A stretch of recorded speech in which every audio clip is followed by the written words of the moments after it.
Okay, I think we're good. All right, well, I will just start for the record by saying that my name is Michelle Marino, and I am here interviewing Tom, is it Wyss? Wyss. And what's your full name? Thomas John Wyss. Thomas John Wyss, okay. And today's date is Monday, December 17th, 2018. Dates are hard. 2018, and we are at his home in Fort Wayne. So I'll start with some easy questions of when and where were you born? I was born and raised right here in Fort Wayne. It's Okay. kind of an interesting thing because it's my business that I had. When I got out of high school, I went to the GE apprentice school, and so my business career, was with General Electric. And the interesting thing is that although there were, I got into management, nobody could ever believe that I never left Fort Wayne. So I stayed here my whole career. Wow. Where were you born in the city, or what part did you? I was born in the inner city. I was actually born in the inner city, and which was a real benefit for me because it allowed me. I grew up with African Americans. I grew up with Hispanics, and you don't like to. It sounds kind of strange to say it, but I mean, we were not middle class. We were lower income, I guess you'd say. So that was, but it gave me, it gave me something that I think stayed with me my whole life, that I never forgot where my beginnings were. And so when I like to think that my life was somewhat of a success, which in that regard, but I never forgot my roots, and I never forgot those that didn't have something when I did legislation or whenever I did anything in my career. So, Okay. When was your actual birth date? Birth date was October 24th, 1942, Okay. and I was the third of four children. My father was a factory worker for General Electric, in fact. My mom was a stay-at-home mom, and so that, she was always there for us as kids. And, so I have two older brothers and a younger sister. Okay. And what were your parents' names? My father was John Paul Wyss, and my mother was Winifred Ann, and her maiden name was Ebersole. Okay. So my dad was what was he? He would have been the seventh of 9 children. His father came from Switzerland, and his mother came from Austria. And my mother's parents came from New York, so had kind of a mix there. Yeah. Now, being born sort of first year or two of World War II, was your father doing war work at GE or not? My father was, it was an interesting thing. My dad was too young for the First World War and too old for the Second World War. Yeah. And so his job, he worked at General Electric and was in the factory there. And then I was trying to think when his career started with General Electric, but he was, my parents went through the Depression like a lot of people with, some bad times and everything like that. But Dad, I'm trying to remember when he went to work for General Electric, and I can't remember now. Okay. And what were the names of your siblings? You said you had 3 I have an siblings. older brother, Don, another brother, Dale, and a younger sister, Kathy. Okay. Well, how would you describe your childhood? Well, it's kind of an interesting thing. I mean, you look back and you realize you didn't have much. But, it was a wonderful childhood. I mean, my parents were loving, and the kids were spread out. My oldest brother is 10 years older than me. Wow. My other brother is 6 years older than me, and my sister is 5 years younger than me. Yeah. So we were kind of spread out like that. But we didn't, Christmas wasn't, like it is today. I can't believe what I spent on my grandkids, but had a loving home. My father he worshipped his children, And I can still remember the good memories of vacations that we took. We were the original Indiana wanderers, I guess you'd call us. Where, when we take a vacation, it would usually be to one of the state parks or something like that. Mm-hmm. But my dad and my brothers, we used to hunt together, and had a very, very good upbringing, and on a factory worker's salary. Yeah. So. Yeah, it's harder to do that. Yeah, I think. Well, it's remarkable when I look back. I looked up one time here what I was able to go into research and find out what average pay was for factory workers back. Yeah. Because when I was, I was probably about 10 or 11 years old, I got braces. And I think I know what they paid a month. I don't know what they paid as a down payment, but I know what they paid as a month, and it was a significant hunk of my dad's wages for me to have braces so that would correct my teeth. And, that was, boy, I look back and I saw what he made, and I thought, whoa, how the heck did he do that? Yeah. So. Wow. Well, who would you say were the most influential people in your childhood? Oh, when I say that, it's kind of an interesting thing.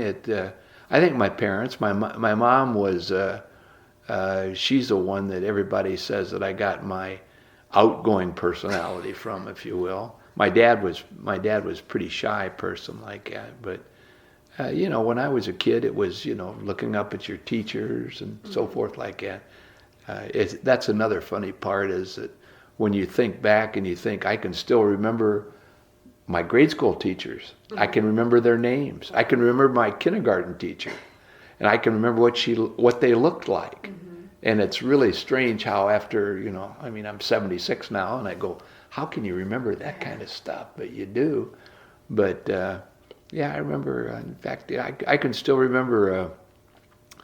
I can remember a teacher that taught me a lesson that stayed with me my whole life, and I think about it to this day. And I was in the 3rd grade, and her name was Miss Józwiak. She was a Polish lady, actually from Poland. And but we would sit down in a circle, and she would read to us. And I went in there, and she said, "All right, everybody sit down." And there was a young girl next to me whose name I would not want you to use. And I said, "Move over, fatty." And Miss Józwiak, who loved me, said, "Tommy, come outside." And I went outside in the hall, and she talked to me about how I made that little girl feel and how terrible it was. And she wanted me to know that how disappointed she was in me. And it killed me. I mean, it was horrible. It was something that when I did the bullying, Bill, it was, it was so vivid, it was almost like I could see that. But that was something from that time, from what, 60, 70 years earlier, 65 years earlier.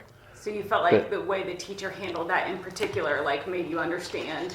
Oh, absolutely. Well, it changed me it made me aware, and I think my whole school time and my adult life, I understood what bullying was, and from an experience that I created myself. So that was it. Wow.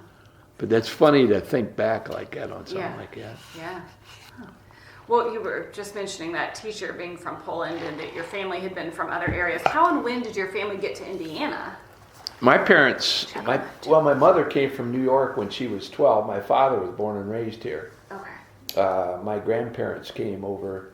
My grandfather, believe it or not, was born in 1856.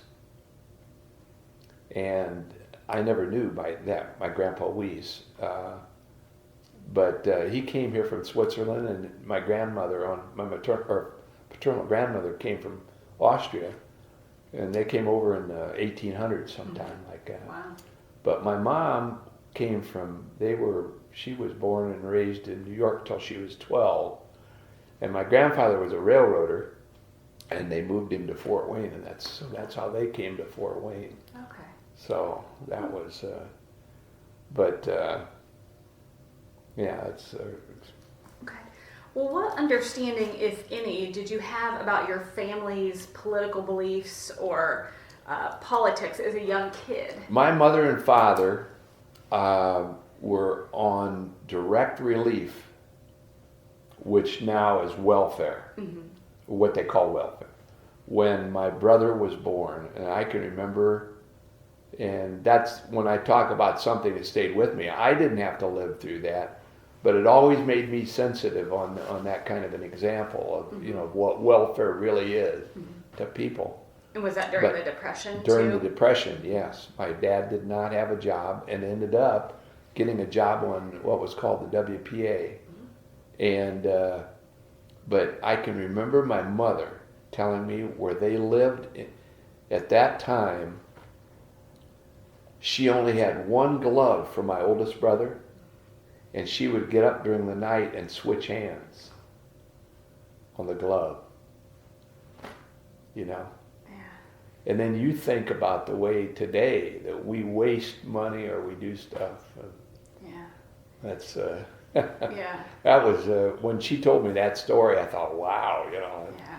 But now that I mean, it wasn't that way when I was a kid. I always had clothes and everything. I just didn't have a lot of everything. Sure. That was. So did that make your parents Roosevelt supporters, or? Oh yeah, that's to that point. My mom and dad were original Roosevelt supporters, totally, totally so. In fact, a great story with, and then my mother, when I said that she didn't work before I was born, she worked in a court system. She worked for, I don't remember, down at the Allen County Courthouse. I remember her telling me that. But my mother was more of someone that looked at the individuals rather than my dad. My dad was totally. And the greatest story in the world, and I told this story and it just killed my dad when he found out I told it. But the first year that I ran for office was 1976. And I'd been real active in JCs. That's how I got involved even into even considering it, I love the community involvement and all that stuff, and that just totally was my bag. So my dad, for the first time in his life, voted for a Republican, and that was his son Tommy. And after that, my father was considered on the Republican rolls a one, because every time he voted, he registered Republican and he voted Republican. But in 1980, my dad always asked me, Tommy, he said, you tell me, you know who the people are, you tell me who are the good ones in the primary and all. In the 1980 election, I came home from work and my father had purchased property on the Wallen Road. That's where I used to live. And we called it Wyssville. And my brother Dale had 2 acres. My sister Kathy had 2 acres. My mother and father had 2 acres. I had 4 acres. And the reason I ended up with 4 is I bought 2 acres, but then my oldest brother, he didn't want to be in a compound. So I ended up buying the other 2 off of my dad. But anyway, I come home from work and my dad come over and he says, Tommy, he said, I want to be honest with you. He said, I voted for Quayle. He said, like you told me to, for the Senate. And he said, and I voted for Danny Fiegel for sheriff, like you told me to. But he said, I just couldn't vote for Reagan. He said, I voted for Anderson. And I said, well, Dad, that's okay. I said, don't worry about it. Well, no, I know how you really wanted Reagan, but Tommy, I just couldn't do it. And it was so funny. Well, anyway, so I told this story to Orvis Beers, who was the chairman of the Republican Party at that time. And Orvis Beers thought that was probably the greatest story he'd ever heard. Well, somehow it came out at a family thing or something that I told it, oh, my dad was so upset with me.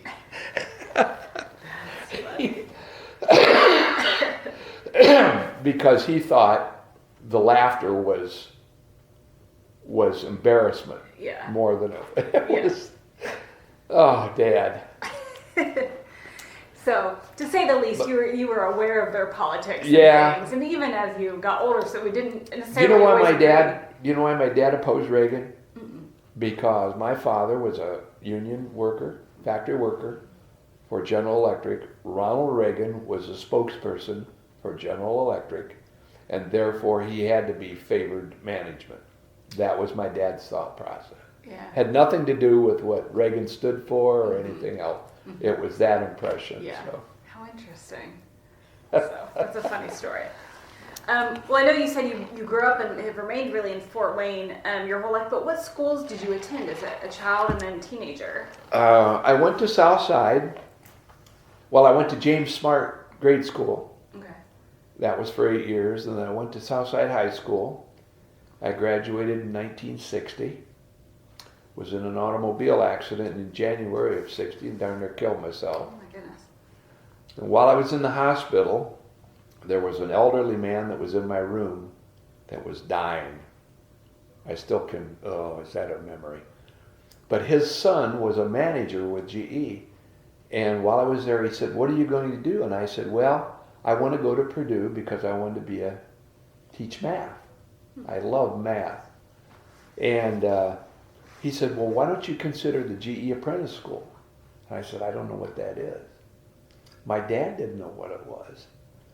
So when I got out of the hospital then, I stayed in touch with this guy. By the way, his father died in my room. Oh my gosh. Oh God, was that horrible. But I ended up going down and I applied for the GE apprentice school.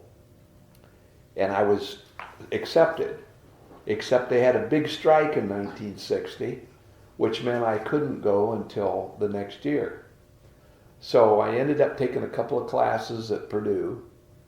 At that time, I guess I was working part-time for Rogers. And what's that? Grocery store.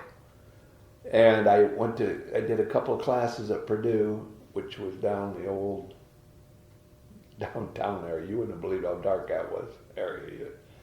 And I got in the apprentice school in July of 61. I did that for 4 years. And during that period of time, instead of becoming a tool maker, which is what I was training for, they liked me and they put me into the office. And after about 2 years, I guess I did that. And I ended up being placed where this guy was the manager. And so when I graduated from the apprentice school in January 65, they ended up putting me into the manufacturing management program for GE. So I was an apprentice graduate in the management program, which is with all college graduates, which was an interesting thing because I hadn't had college. And I did that for 3 years. And then I ended up going out to Purdue here in Fort Wayne, IPFW. Mm-hmm. And I started that in 1970, and then I finished out there in 76. So were you working at the same time you're in the school, like the apprentice program? Exactly. And plus I was in the Air Guard. I got into the Air Guard in 66. So I was doing that and going to school and working. And then in 76, I was still in the Guard. I got into government. I ran for county council. And I was working at General Electric. And how the hell did I do all that? And have a family and do outside activities? I don't know. Well, what was the apprentice program training you to do? Well, it started out, it was to be a machinist toolmaker. Okay. And that's what the training program was for.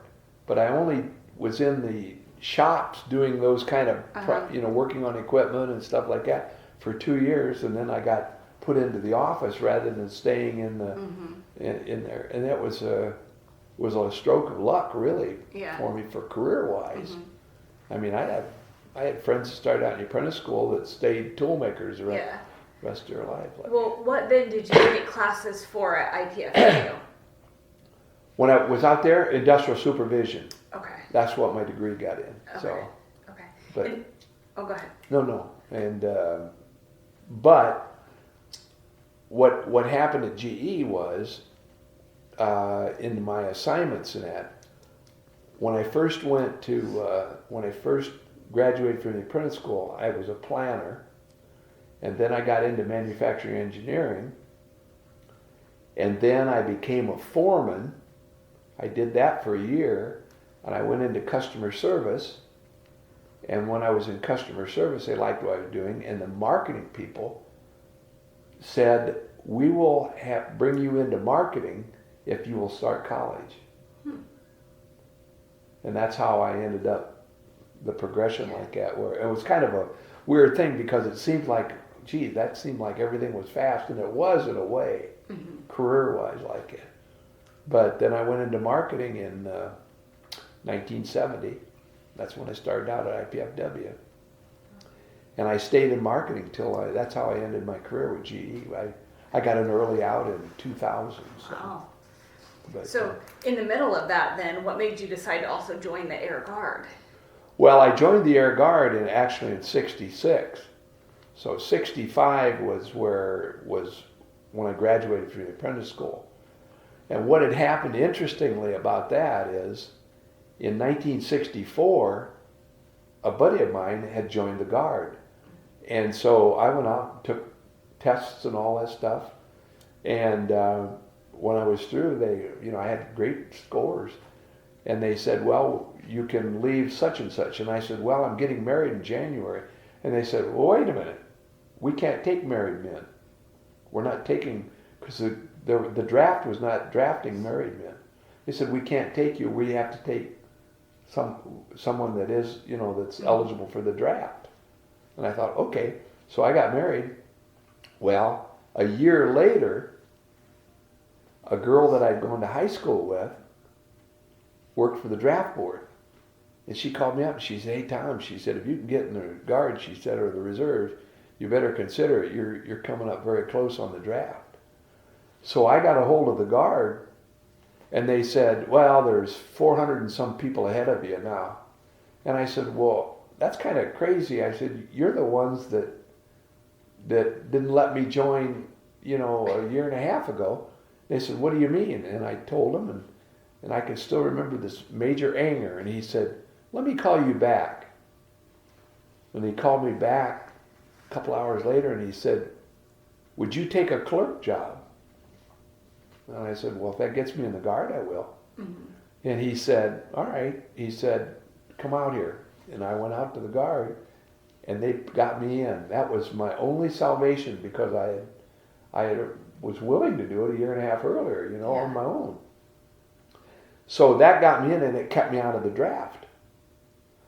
So in the Guard, I was enlisted, and I was a clerk, and then I got up to, I don't know, I was in, I guess, 3.5 years, and I got up to a sergeant rank, and I was thinking to myself, I can do what officers do. I mean, I can.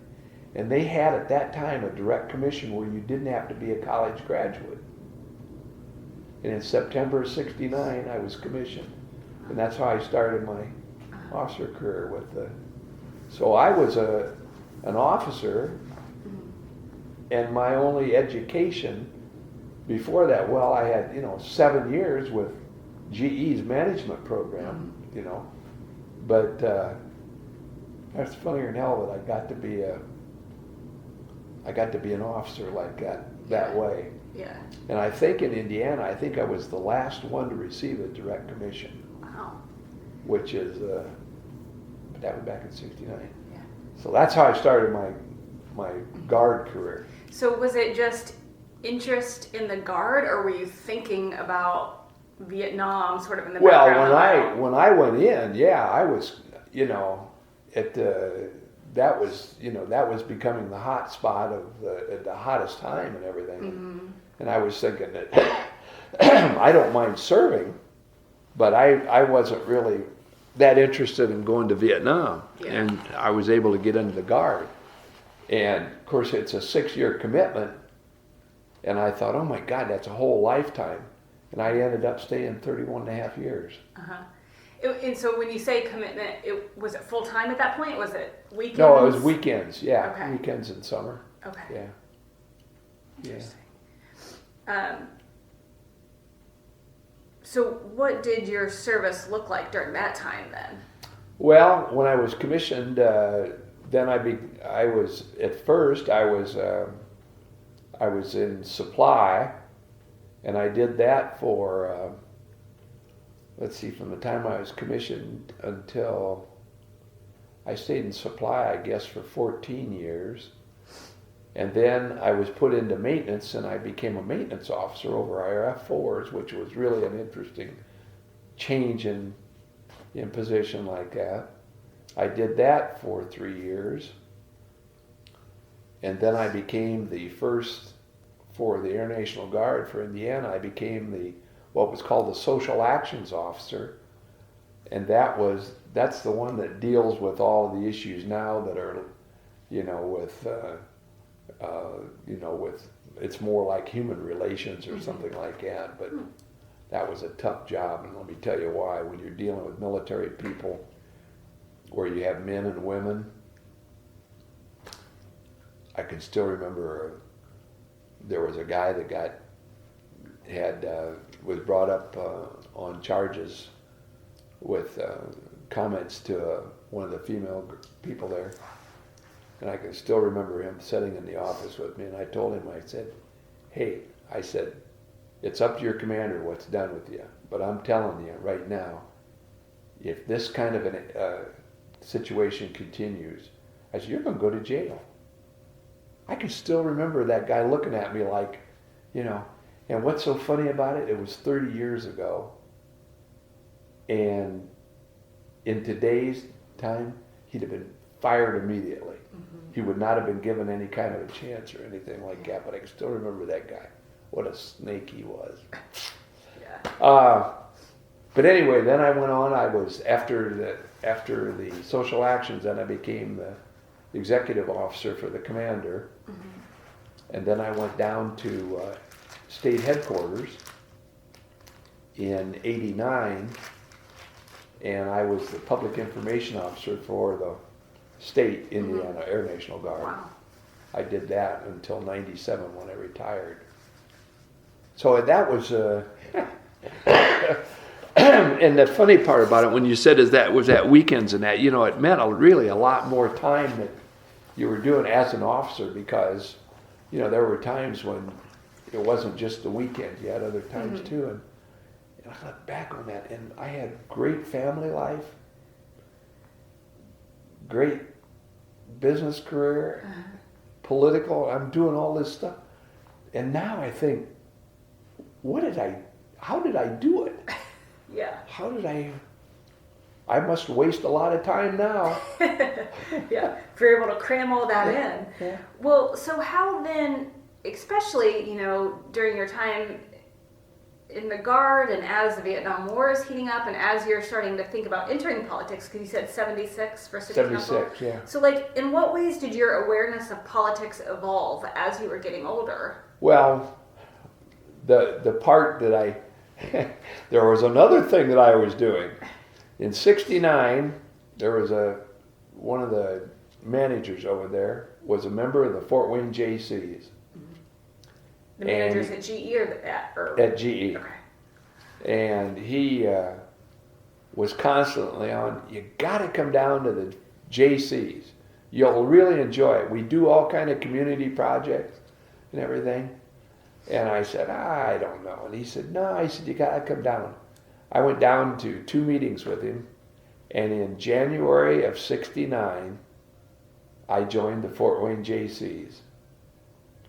By April, I was the hall manager for the JCs ran the Fort Wayne Home Show at that time at the Coliseum. I just totally got involved in that. And they were all kind of community projects. And over the years, and it's, you know, it's embarrassing to me when I talk about it, because when people say, were you married and had family at that time? Because somehow I involved my family apparently with it. Like I remember taking my kids, you know, to stuff. But I formed different projects that were around the community.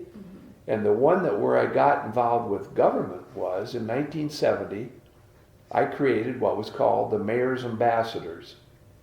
And we were designated the official city hosts by the mayor at that time, Mayor Harold Zeiss.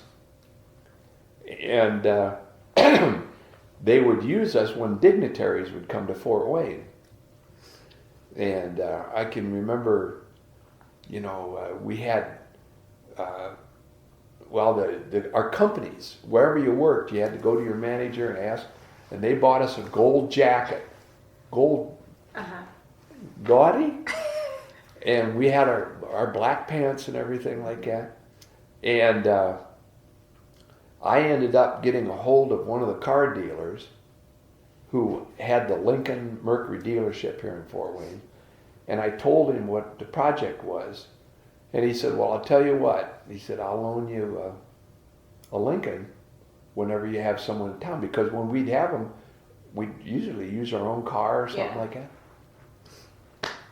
So when we would bring dignitaries to town, and I don't know who they... One time, we didn't take him in that car. He had his own vehicle. But one time we had, he was vice president under Nixon. Spiro Agnew. Yeah, I know. The one that got in trouble. That about killed me when he went in trouble, because I was so excited. I got to meet him, shake his hand, be with him, and had his arm around me and all this kind of stuff, you know.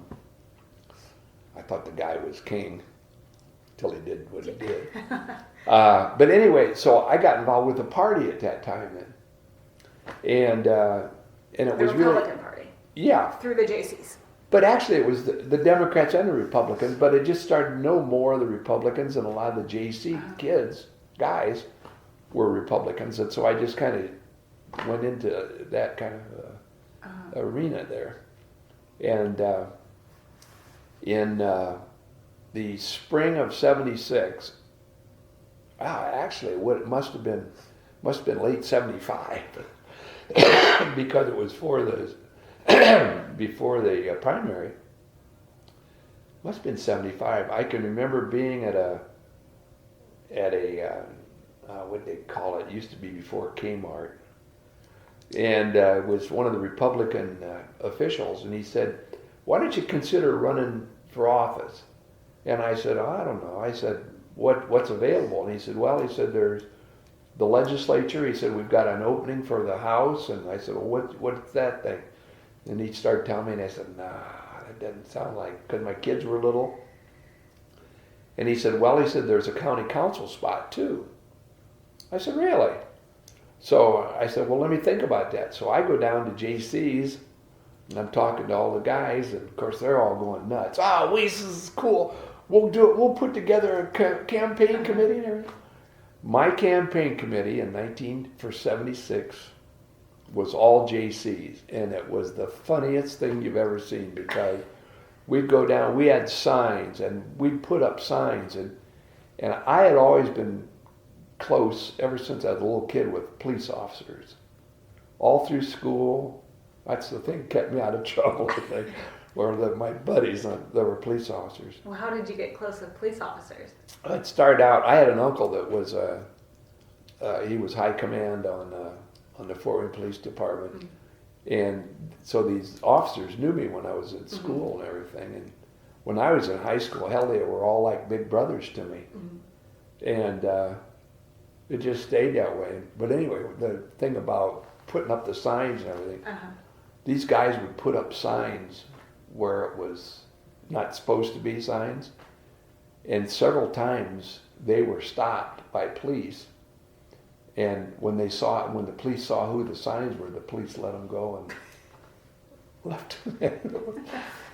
It's terrible to even admit that. But anyway, that's when I first got to meet and know Dan Quayle. And Dan was running for Congress. You were for county council. County not council, city Allen council. County Council. Okay, Allen County. And the day after the elections in November, the party always has a thing on that Wednesday, and then they describe what happened in the elections. And I could still remember when somebody asked Orvis Spears, how is it possible that two unknowns, Quayle and Wyss, both got elected? And Orvis Spears' answer was, because once they started, they never stopped. And that was so cool. Yeah. Orvis Spears, he was one of the kingpins of Indiana Party. And that was 76. So I did that for 8.5 years. And Vice President George H.W. Bush came to Fort Wayne in May of 85. And I went out there with the sheriff, Dan Fiegel, and my 2 daughters. And we're standing in line and we're shaking hands with George Bush, which really came to here the last couple of weeks. You know, your memory, how it goes like it. Of course, the girls didn't remember it. And I'm thinking, of course, they were little, I guess. Yeah. And one of the, Alan McMahon, who was on the Central Committee, come up and tapped me on the shoulder and he said, I need to talk to you. And I said, okay. And so I asked Dan if he'd watch the girls, and I walked over and Alan said, we just found out today that, oh my God, the guy that I replaced, Elmer McDonald, is going to die. He has cancer and it's terminal and he's going to die. And Orvis wants me to find out if GE will let you run for the job. And I thought, wow, you know, and I said, okay. So the next day I went into GE and I talked to one of the big managers there about it. And he said, well, we'll have to get permission. Well, I was all excited, you know, geez, when am I going to get to run, you know? And I didn't hear anything. And I happened to be talking to Dick Dormer. Dick Dormer was the chairman of the board, actually owned it, Summit Bank here in Fort Wayne. And he had known me through JC's. And he said, Tommy, he said, we always need good marketing people in this bank. He said, if GE says no, he said, I'll hire you. And that was lifting a weight off of me, and it was, you know, you hear people say that about lifting the weight off your shoulders. That's a reality. It's a truth. And I went home and I guess I called Shirley, and that was my late wife. And oh well, then okay, because that was the thing, you know, about your job, you know. And so at that point, you were like, you really wanted to run. Oh, absolutely, yeah. I used to tease Elmer all the time about, Elmer, why don't you retire and let me take over your job? And then when he got sick, in fact, have you ever heard of the Indiana Society of Chicago? Yes. Okay, used to go to that every year. And at that event, which would have been December of 84, Elmer and Herlene were in Chicago at that, and that's one of the times when I went up to him and we were at a luncheon or something, and I said, Elmer, I said, don't forget, I said, you know, you're going to retire. And then the next, you know, 6 months later, the guy was terminally ill. So anyway, that's when another time in my life of total embarrassment, I was instructed, you've got to get with every precinct committee person, you've got to talk to them, you've got to get their confidence, you've got to get them to commit to you. And I was doing it while Elmer was still alive. And I'll tell you, that bothered me for so long. I mean, it's a reality of what you're supposed to do and everything else, but it just bothered me. The man was still alive. As it turned out, for my campaign, you know who my campaign chairman was? Herlene McDonald, Elmer's wife. She was the one. Now, the special caucus. Gordon Durnell was the chairman of the party at that time. And Gordon come up here and Gordon said, well, Tom, Orvis says you need 29 votes tonight to win. And I'm sitting there and I had 38 committed. And I'm looking around the room, they're all there. And I'm thinking, and I got my wife there. You know, I don't think the kids were there. My wife was there though. And the first vote, I think it was either 22 or 23. And that was my first time to understand when somebody commits to you, it doesn't mean anything with a lot of people. And that's something that it reinforced because it was always very strong with me. My word is my word.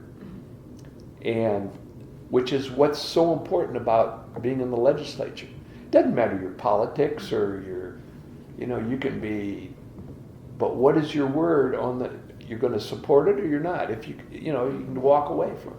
That's how you make friends down there, people that you trust that way. And I had 22 or 23 and it was like, why? And that running that year was Tom Wyss, Bob Alderman, who was a rep, Gloria Gagline, who was a auditor at that time, and Jim Hunt, who was a previous rep. Well, the first thing, Jim Hunt got defeated on the first ballot, so that was the second ballot, and I don't remember what it was on the second ballot, but I was still in it in the second ballot, and Gloria went out then. On the third ballot, it was Alderman and myself, and I won. But it was, you talk about, when I had 38 precinct committee people committed to me. And of course, you know what was funny after I won? Just about every one of those 38 told me how they voted for me. You're like, well, that's strange. Yeah. So kind of woke you up to the reality of how it works. Yeah, but there are lessons learned, like you say, there are lessons learned, and that was my lesson about when somebody commits something to you. Mm-hmm. Okay. So but you can't I think that's what Ronald Reagan meant by trust but verify. That must be exactly what his, and that was.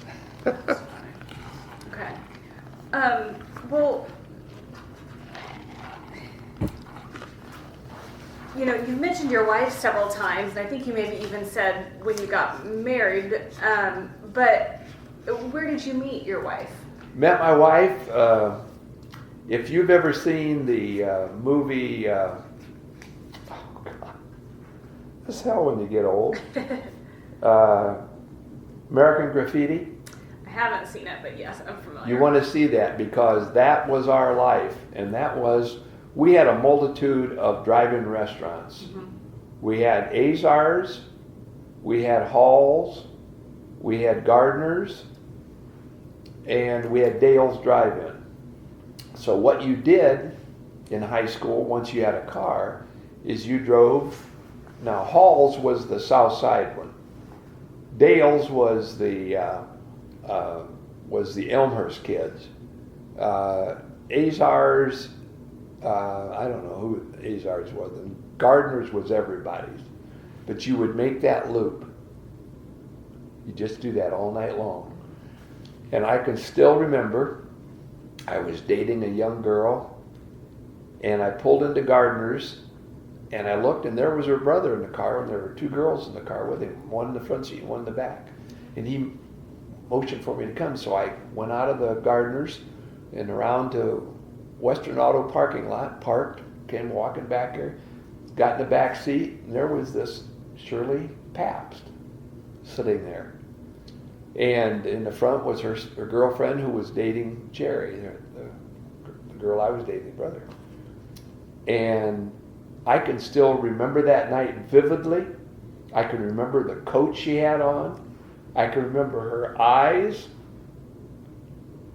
And the funniest part of all of it is, she does not remember any of that. So anyway, I don't know how long it was after that. I asked her out or something like that. But anyway, we started dating. So that would have been in 62. Were you still in high school or? No. She graduated the same year I did. She graduated from New Haven High School. You said I graduated 60? from Southside. Okay. 60. 60. Okay, so this couple years afterwards. Okay. But so we dated and fought and dated and fought and dated and fought, and all of those things. And my story about but anyway, so we got married in January 16th of 1965. And in 92, we had 2 daughters. When were your daughters born? I'll show you the pictures up here. And then in 1992, she got breast cancer. And she was clear for 14 years. She had a bad dose. I can still remember the doctor coming in, and he had told us that they had taken out,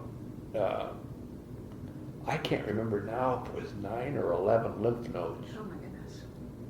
It was 11, because at the time, when he told how many he had taken out, I said, well, now, what's considered bad? He said, well, anything 3 or more. And on that Monday, she had surgery on Friday. On that Monday, he come in there, and I thought he was coming in to tell us she was dying. The expression on his face, and it was in 9. So she ended up having, doing the full. Well, it was just the one side. She had mastectomy and then reconstruction. And then she had chemotherapy, and she was clear for 14 years. But they used to call her their walking miracle. And she hated that down there. They'd call her that. And then in 2006, it came back with a vengeance. And she died in 2008. She died in 2008. Anyway, those are my grandkids, by the way. Oh. The 3 on the top. Uh-huh. The boy is 14. 13 months less is that one there, the little girl. Then Charlie is 5, and he was not an accident. They actually planned one after that many years. Had his curly hairs. Oh yeah. And then the bottom 2 is Sophie is 14, and Maddie, the one on this side who looks older, is 12. Wow. And then up here, let's see. That's Sophie and Maddie there too. They're my elephants. There are my 2 girls. I don't know how old they were in that picture. This is my wife in the blue, and this is their sisters. This is the lady that I date now. No, she was at the Omega meeting, is that right? Yes. Yeah, that's Jane. That's Jane. That's little Soph. This is Shirley and the girls. Now this would have been, I think this was, this must have been my 90 election, I think. Now, when were your daughters born? Tammy was born in 71 and Angie was born in 74. Okay. So, and there's, now, one of the cute things here, it says, Ayaya Abba. That's Sophie, who used to say, Ayaya, for I love you. But the Abba part of it was, when she was, I don't know, a year and a half, maybe 2 at the most. But she came into, I ended up, after Shirley had her, start her chemo, she would get real sick. And so I ended up renting a place. And then eventually I ended up buying a condo, and then we ended up I restored 3 homes down there. I didn't. I wrote checks. Yeah. Shirley and Tammy worked on them. But anyway, I was sitting in the home on 33rd Street, and Sophie, they opened the front door, and Sophie come running in there to Papa, and she come up and give me a kiss, and she goes, Abba, Abba, like that. And that was the first that we understood that Abba was Grandma. Yeah. And that's what the grandkids still call Shirley, as Abba. Yeah. Isn't that? And Abba in Hebrew is, I didn't know that, is, what is it, father? Or I think it's father. That's funny. Just came to that on her own, I guess. So anyway, we were only married 43 years, I guess. Yeah. Yeah, 43 years. And did Shirley have a career, or? No, she was a stay-at-home mom, and then, when the girls went to school, she worked at one of the grocery stores. Mm-hmm. She just worked in the deli area, and that was her. All the deputies, and of course I knew them all from when I was on county council, that they always used to go in and that even today they have a retirement thing once a year, and I go to it, and they'll always talk about Shirley, how they go in and shoot the bull with her and everything. But she was totally apolitical. She just, it was not her thing. And I can still remember in 92, we went to D.C. for a conference, and Quayle had set it up. We had a private viewing of the White House by a Secret Service agent. And we went places where they told us later that they don't normally take visitors in these areas. And we come out of there, and I said, you don't deserve this. But she just was not. That's why in 91 and 92, the RNC was trying to get me to run for Congress. I didn't want anything to do with Congress, but if I'd ever said that I was going to try to run, my wife would have divorced me. I just didn't. Even at that time, they eat their own out there, and that just wasn't my kind of politics. Sure. So. Well, would you say that serving in the legislature, how did that affect your family? Well, Sophie, when she was, in 1987, Sophie was a freshman at Bishop Dwenger High School. And Tom Wyss's legislation that year, one of them, was to color code the background on the driver's license. And I got that from, in fact, that was the first thing I ever did dealing with alcohol. And I got it from the Bishop Dwenger, would have been the Bishop Dwenger class of 86, I guess. Their SAD chapter came to me with a project in late 85, which was the first, I still hadn't been in a session. Well, I take that back. It would have been 86 was my first session, so it would have been after that. So it must have been the class of, anyway. And you said Sophie, but do you mean Tammy or? I mean Tammy. God. Bless your heart. Okay. I call her Tammy. I call Tammy Kathy, who is my sister. I call my sister Tammy. Yes, Tammy was a freshman. But I'm trying to give you the background of this thing because it's so funny. So anyway, I go before this SAD chapter, and they're all excited, and they have this color coding of as the way to stop underage drinking. And I'm thinking, this is a great idea. So I promised them I'd do legislation. So that was 87. Must have been 87 that I did it. And Tammy was a freshman. And Tammy was going nuts because all the kids will hate me, Dad. They'll all hate me. And I said, well, that's too bad, Tammy, because it's a good idea and it's going to save lives and all this stuff. Well, Governor Orr decided that rather than go through all the mess of that, he said, Tom, if you just don't do it, I'll do it by executive order. And in fact, what he did was he come up here to Bishop Dwenger High School and announced that he was going to do it. And Tammy was in the stands, and they had kids, and the bishop was there. And Governor Orr says, and I'll bet you that young girl sitting right up there is really proud of her dad for coming up with this idea. And Tammy's wanting to crawl.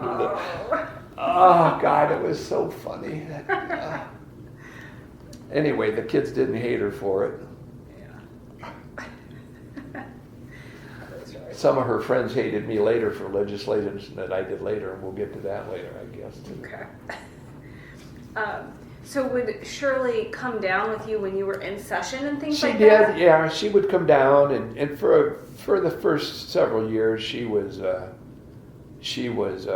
involved with the women's groups and that. I think what happened with Shirley is Shirley was kind of she was kind of shy too, but which is funny to say for me. Opposite attract. Yeah.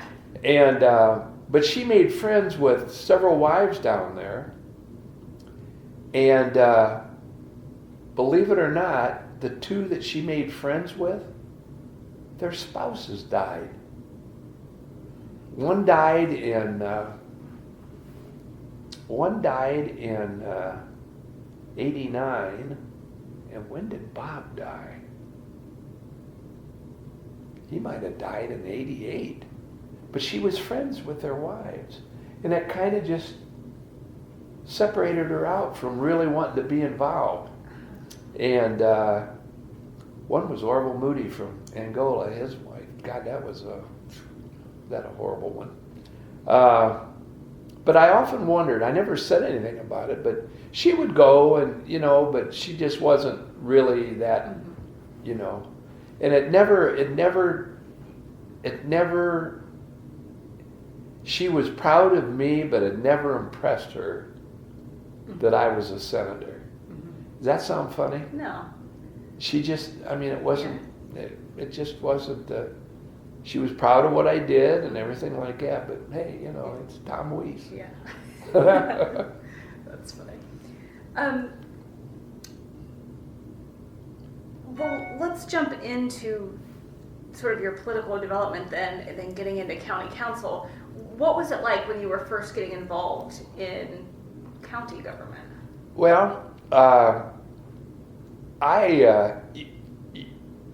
whenever I did anything, I always jumped in. Mm-hmm. It's like what I said with JC's. You wouldn't have believed what I did in JC's, how much I did. I just loved it.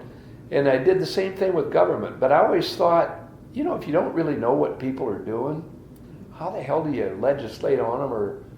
And I used to, and it's funny today how many people I have that are friends that were staff in the county. But I would go into their offices and I'd say, and I wasn't just talking to the manager or the department head. I go to the people, what do you do? What's your job? And what are your problems that you face? And, I would do that. I would spend the time. And I used to ride with the deputies. I used to ride with the highway department guys. I wanted to know, what do you face on your job on a daily basis?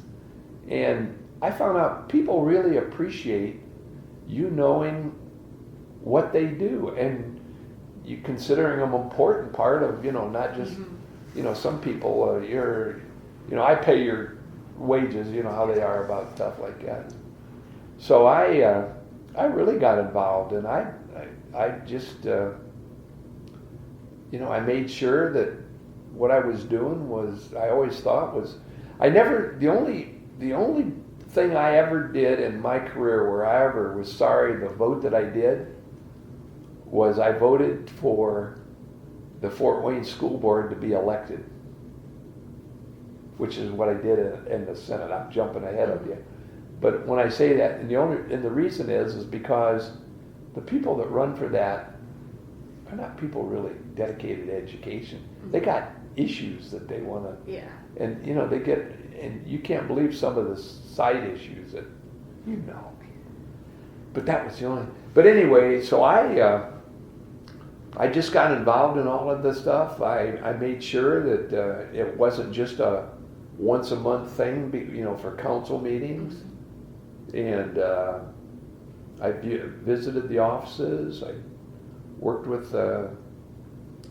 on the pay part of it. I can still remember that. I was very heavily involved in that, making sure that the equal pay for equal work, that kind of stuff. I believe in that. And when I say that, I mean, I was always very strongly supportive of making sure that, and I used to say it was because I grew up in a household with women. Here, I had even my dog was female. But, to making sure that it was, and when I say that, when I say equal pay for equal work, it's hard to compare a secretary's work with a police officer's or something like that, but what I'm saying is you come up with comparable work as comparable pay. That's what I was always supportive of. I can remember working with the guys where we bring in outside help to work on the wages and the structuring and everything like that, because it was more than just everybody gets 2% increase. What's your job and what's it related to and what's it needs. So I got heavily involved in that. I got heavily involved with the health department. We had some people that were on county council that I remember when we were dealing with these sexually transmitted diseases, and this woman made a comment, and she said she didn't want to give them money, and she said, let those with sin live with their sin. She said that publicly, and I couldn't believe what she said. And as a part of that story, I can remember going down to visit with the doctor that ran that department, and he brings me through a room, and there's all these people sitting there waiting to be seen. Can you imagine that? And I knew what they were there for. Oh my God, I thought, why would he ever bring me through that? Poor people. But I was very supportive of that. So the health department, they loved me. Yeah, that was, but we had in fact, when we were talking about conservatism before, the woman that I was talking about is ultra-conservative, and then there was a guy that was an ultra-conservative on there too. And they gave the word bad names. And how long were the terms for county council? 4 years. 4 years. 4 years. So I got elected, I got elected 3 times, and then I cut short the one when I went into the Senate. So I ran in 76. No, I didn't. I run. Yeah, 76 and 80, and then 84, and then in 85 is when I went into the. But I served on, in addition to that, I was the chair of the Urban Transportation Advisory Board. Geez, what else did I do when I was on there? But I just thoroughly,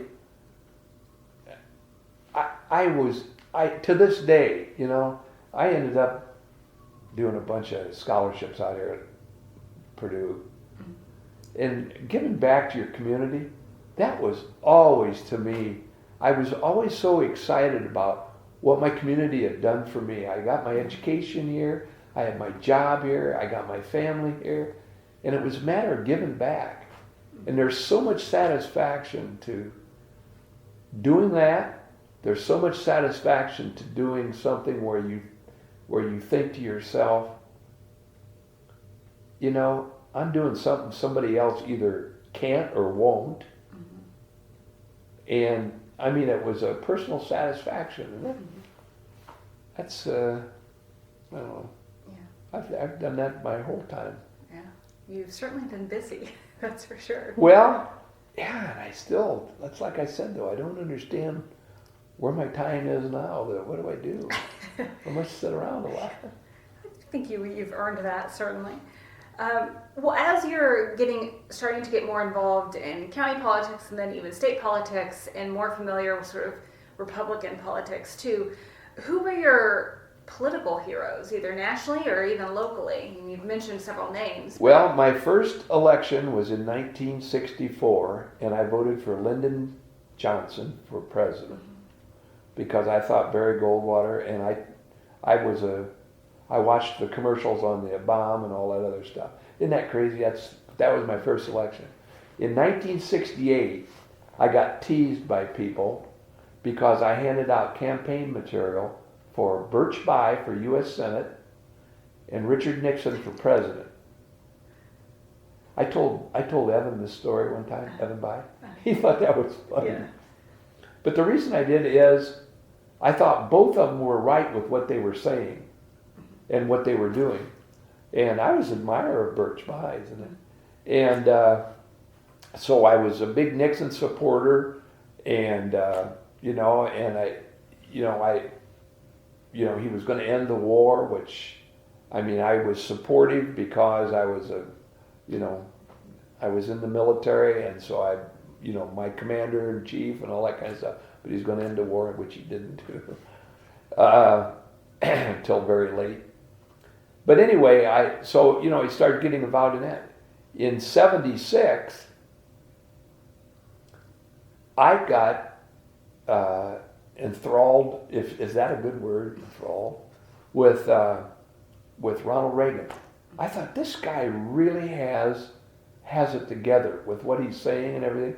And I had nothing against Gerald Ford, and that's the year I was going to run. Well, Orvis knew that I was supporting him, and he did not like that part of it, even though I was running and he liked me, and I don't know if he liked me at that time, and I shouldn't say that, but he kept saying, Gerald Ford's our president.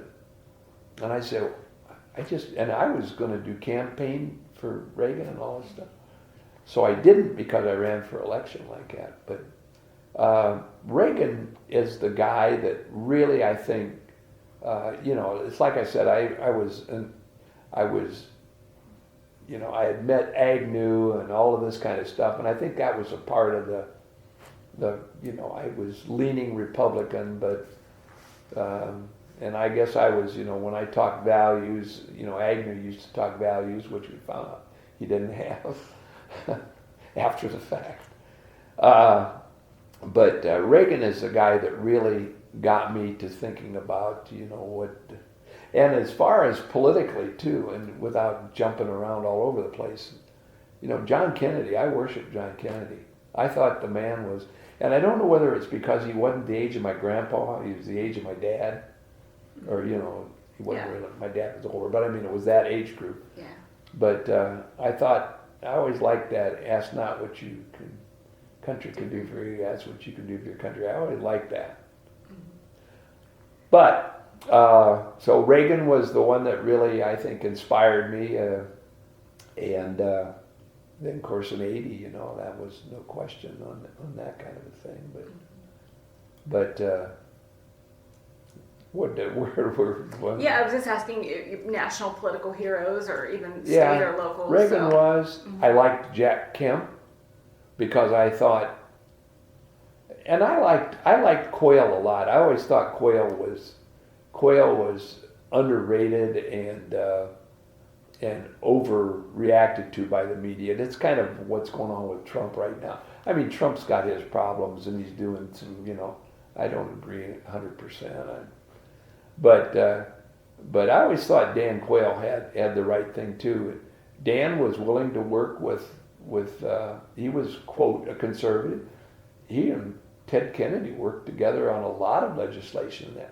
But Kemp was where I got the term of compassionate conservative. He had ideas And even though, you know, you could say he was conservative, he thought about those less fortunate. And, you know, I really, in fact, when he ran in 96, I guess. He ran as vice president under Dole. And boy, I was excited about Kemp, but that never came to be either, I guess. But Kemp was one. Let's see, Dan Coates. Dan Coates, I still worship. Do you know, last night I went to lunch or to dinner with Jane and Zorab Tazian, who's a local developer here. God, I don't know how old, or he must be in late 80s now. He came into the restaurant, so we had him sit down with us. And I sent Coates a text, and I said, sitting here with Zorab having dinner at Casas at 9:44 last night, he sent me a text back and said, wish I was there with you. Best wishes to you and Zorab. Coates and I have, and it's so funny that I can text him and get a response to the director of national intelligence. You know? But there's a guy that, I always thought Dan was that way. I thought he was, quote, the compassionate conservative, but I also thought he had the highest integrity. And you know, when you go through legislation or you do things or whatever else, people remember you for different things. You know, I just saw a guy at the grocery store and he thanked me for my service and he thanked me about the drinking and driving legislation. God, it's been 17 years ago but what I always was hopeful is that people would say he had high integrity. And that's, I used to tell Dan that, Coates, I'd say, if I could just remember to have the integrity that people think of you as having, I said, that's what I'll be. Oh, Tom, you know, I'm serious. Did you feel like that idea of compassionate conservatism sort of drove how you push legislation or how issues, you know, was that something that you wanted to embody as well? Absolutely, absolutely. You know, I served on the finance committee and I never forgot what it was like when I was little, and I never forgot what it was like for my parents before I was born.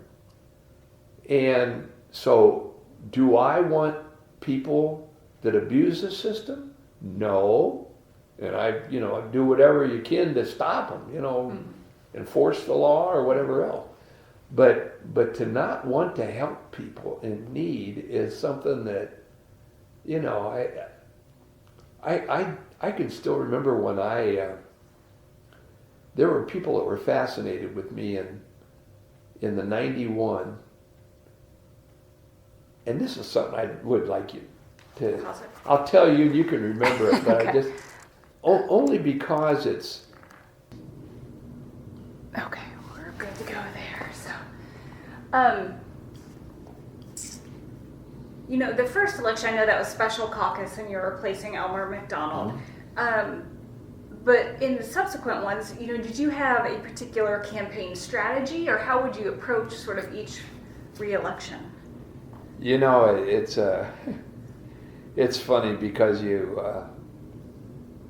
have to do the signage, you have to put together groups that are going to help you run and everything. And my first election was in '86 was kind of tough because I mentioned Gloria Gageline was the auditor that got defeated in the caucus. Well, she decided she was going to run against me in the primary, and so you know that made a little bit of a difference too, and I defeated her.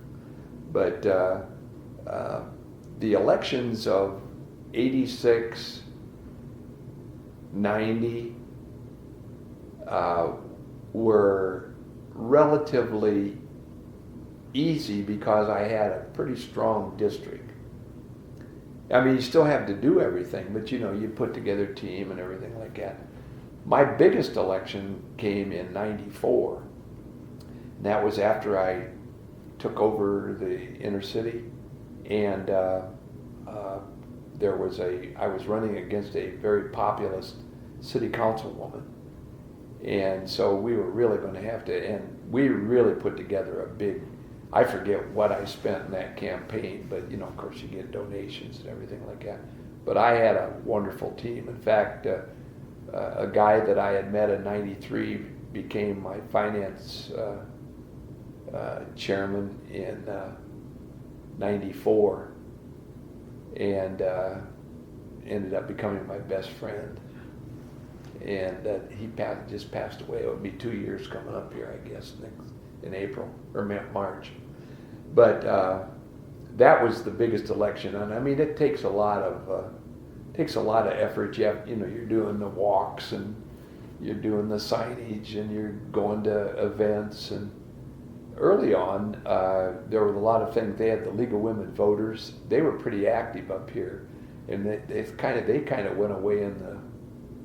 I don't even remember them being involved in the '90s. But you have a lot of things that you have to attend, the churches and stuff like that, speaking engagements, but starting in the '90s is when I really got heavily involved in the anti-drinking and driving, and that became a big thing where I got a lot of statewide attention on that, and in fact I got a lot of national attention. That the Mothers Against Drunk Driving and those groups got involved with me, and so of course that helps. You know, that's under what's the term we used at? It's free media is my, that kind of stuff like that. But the campaigning, though, the walking, I never did as much as a lot of candidates do today, where they go house to house. Mm-hmm. I do it in different precincts and stuff like that, but not for the whole. I remember Luke Kinley. Geez, I forget how many thousand homes he visited in one of his elections. Of course, I was there too with him. I went to a bunch of them, but not as many as Luke went to.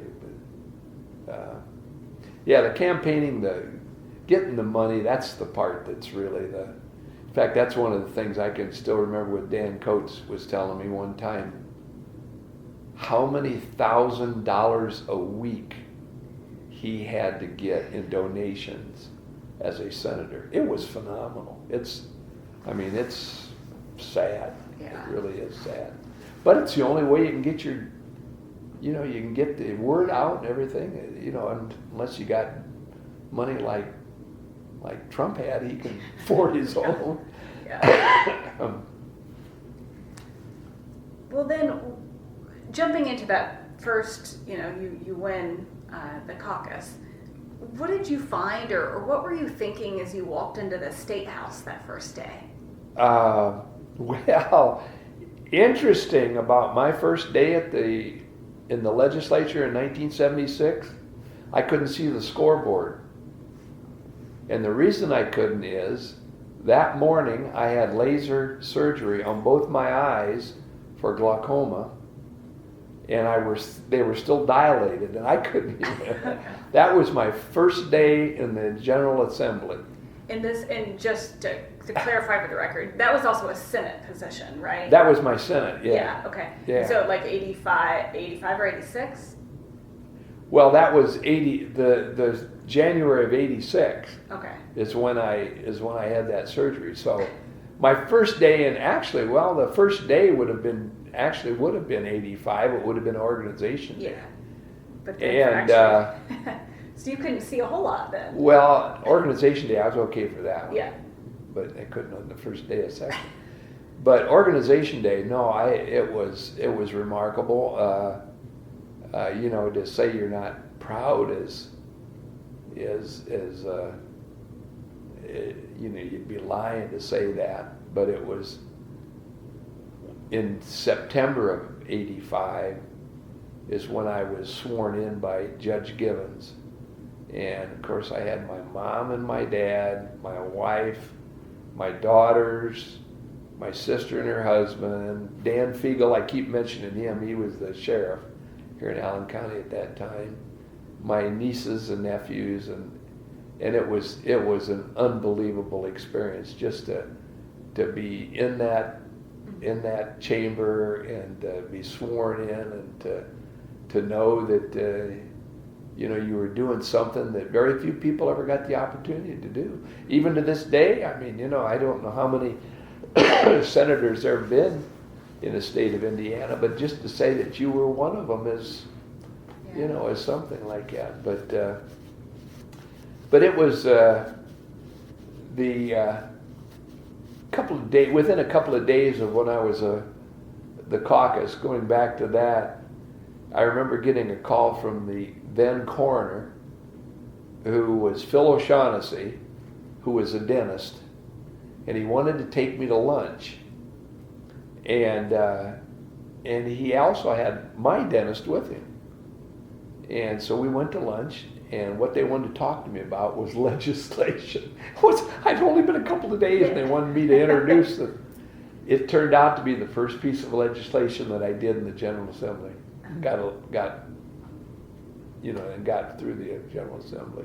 Well, I noticed that you had a lot of bills related to dentistry. Was it from them? That was from Phil O'Shaughnessy, who was a dear friend, and the dental. I got it.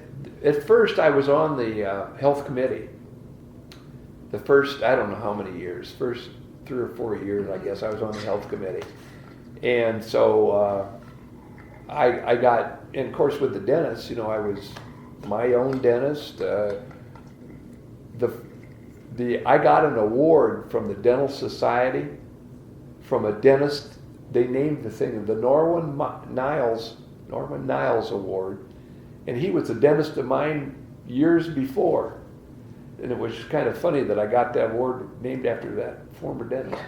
But anyway, so I knew a lot of them, and then I served on that committee, and then I knew a lot of doctors and that around the town, and so I was very close with both those communities. I did a lot of legislation. I did legislation for the guy that used to be the chief pathologist for Parkview Hospital. And that was some legislation that got real controversial, and it had to do with the AIDS legislation. But what it amounted to, and I can't remember all of the details, but it meant about what the doctors should be doing and everything else. And I got fought by the gay community, who thought it was against them. And it wasn't. It was a health thing. It was a health. And what was so interesting about it, that legislation was eventually done by Pat Miller, who is the health chair. And it was probably at least 15 years later. And what it did was, it was a benefit for those patients with AIDS that could have been accomplished 15 years earlier. So just a misunderstanding of the intent of the intent legislation. And everything else. Yeah, I never tried to do it after that first time. They did protests on me down there. I had protests done on me twice. On that issue, and then on the child restraint issue. And that was the other one. But it was neither one of them that it was, when you can't, it's not a matter of not explaining, it's a matter of having someone understand what you're trying to do. I was never against it. I mean, that was a sad commentary when you think how many people died because something that takes so long. Yeah. I'll give you another example of that too. I did the legislation on DNA upon arrest and couldn't get a hearing on it. I had legislation on familiar DNA. Do you know what that is? That's where if they get your DNA and through your DNA, they know a family member was involved in a crime. It gives them another way to. That's how we just solved that April Tinsley murder case up here. 30 years old with familiar DNA. They're now talking about it. Wow. I was ahead of my time in so many of the areas. And it sounds weird to say that. I'm not patting myself. I'm just saying, I think, God, if I could have only explained it better or got the right people to understand what I was doing and to push it, but that's well, how did you then learn the ins and outs of state politics? yeah, it's tough, but you just start learning the personalities and you start learning the individuals. I got, of course, I was working with a Republican governor, so that kind of helped me. And then you know Republican people and everything, so that kind of builds from that. And then when Evan was in and when Frank was in O'Bannon, I just I stayed true to my convictions, but that didn't mean that everything they did was wrong. And I worked with Evan Bayh and I worked with Frank O'Bannon with both of those administrations, and I had a lot of friends in the Democrat side too. But it evolves when you're dealing it. Not everything is political. That's why it's so funny when people, at least on the state level, when you look at the number of bills that pass that are really bipartisan, it's phenomenal. Mm-hmm. I mean, even to somebody that was involved in the process, sometimes you hear those numbers, you go, man, that many? Yeah. Or how many are unanimous? How many are 50 to nothing? Right. They're in the Senate anyway. So, but you learn the personalities, but it's, and I have, it's kind of funny when I look back on, especially on Evan's people, a lot of his staffers are friends of mine today. Mm-hmm. Jeff Modisette was a reason I lost.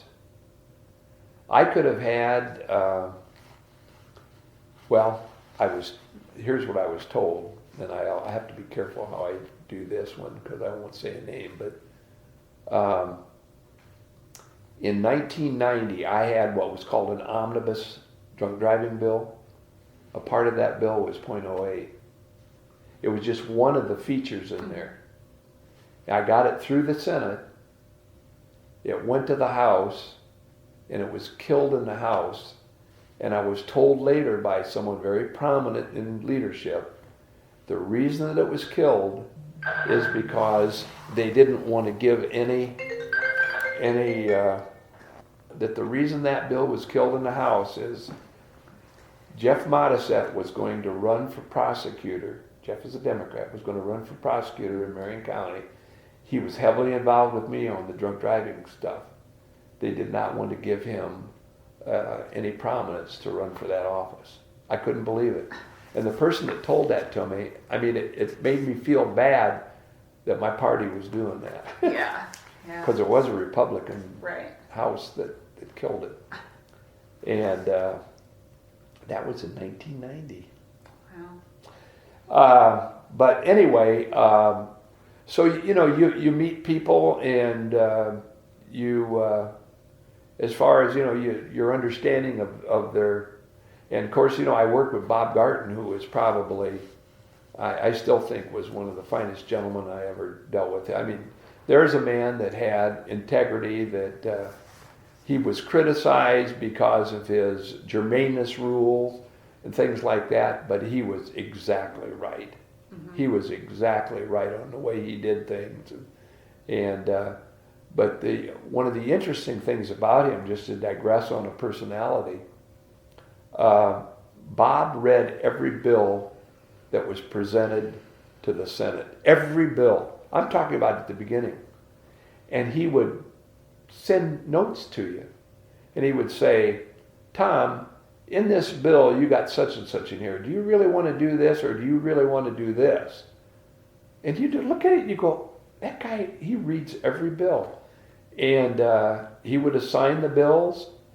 And the interesting thing,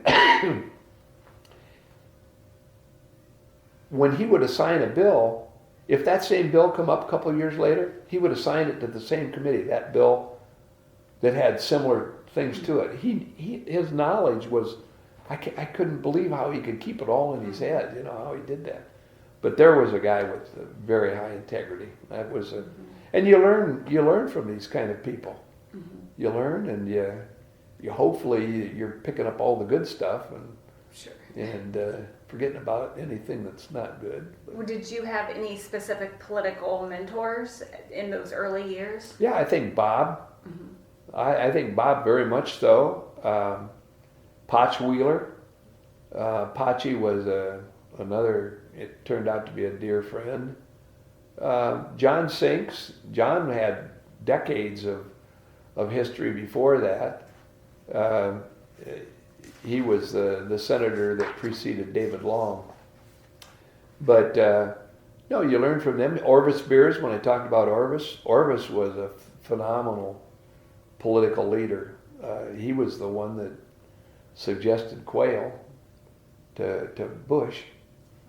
So I remember when that all happened. I mean, I don't even know what history does, but I know what happened with when Bush was here and talking to and Orvis talking to him. No, you learn from them, and you learn a lot. You learn from the county council. You learn the locals. I always thought county council was an excellent succession to go from council, whether it be city or county, to go to the state, because you understand the fiscal part of it, and you understand pretty much the legislative part of it, and so that's like I say, I learned a lot of stuff from that there.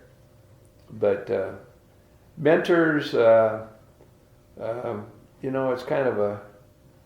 kind of an interesting thing when you say that, because I would say that Orvis was, and Bob definitely was in the Senate like that. We become very close friends too over that. So those are the two that I would say, and including Pachi in there, I guess. Sure. Well, I still have a page and a half of questions. Go ahead. I'm sorry. I'm expanding too much on this not stuff. at all. I just didn't know if you wanted to take a break or. I'm fine. You're fine. Okay. And just when you're ready to have lunch, I'm going to take you to lunch. So do you want to do that first? That's up to you. We could go grab lunch real quick and come back and finish. You want to do that, or sure? Okay, let's do that then. We'll do that.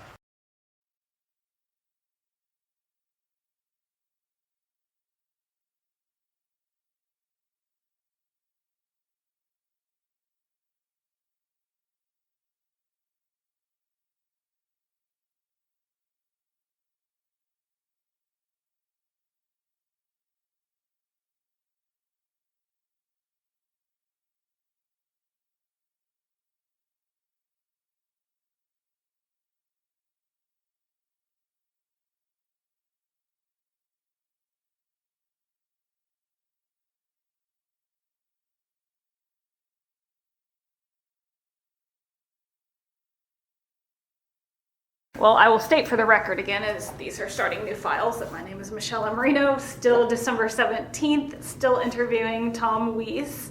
Well, let's just jump back in then from where we were. How did you know the needs and wants of your constituents? Well, that's what's, and that's from meetings with groups, meetings with people.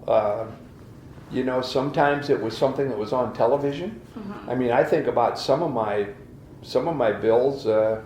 I did one that was based upon a woman that was found out she was being filmed. They rented a home, and there were cameras set up in there, and about disgusting with what this guy did. And I did the law that ended up making it a felony to do that.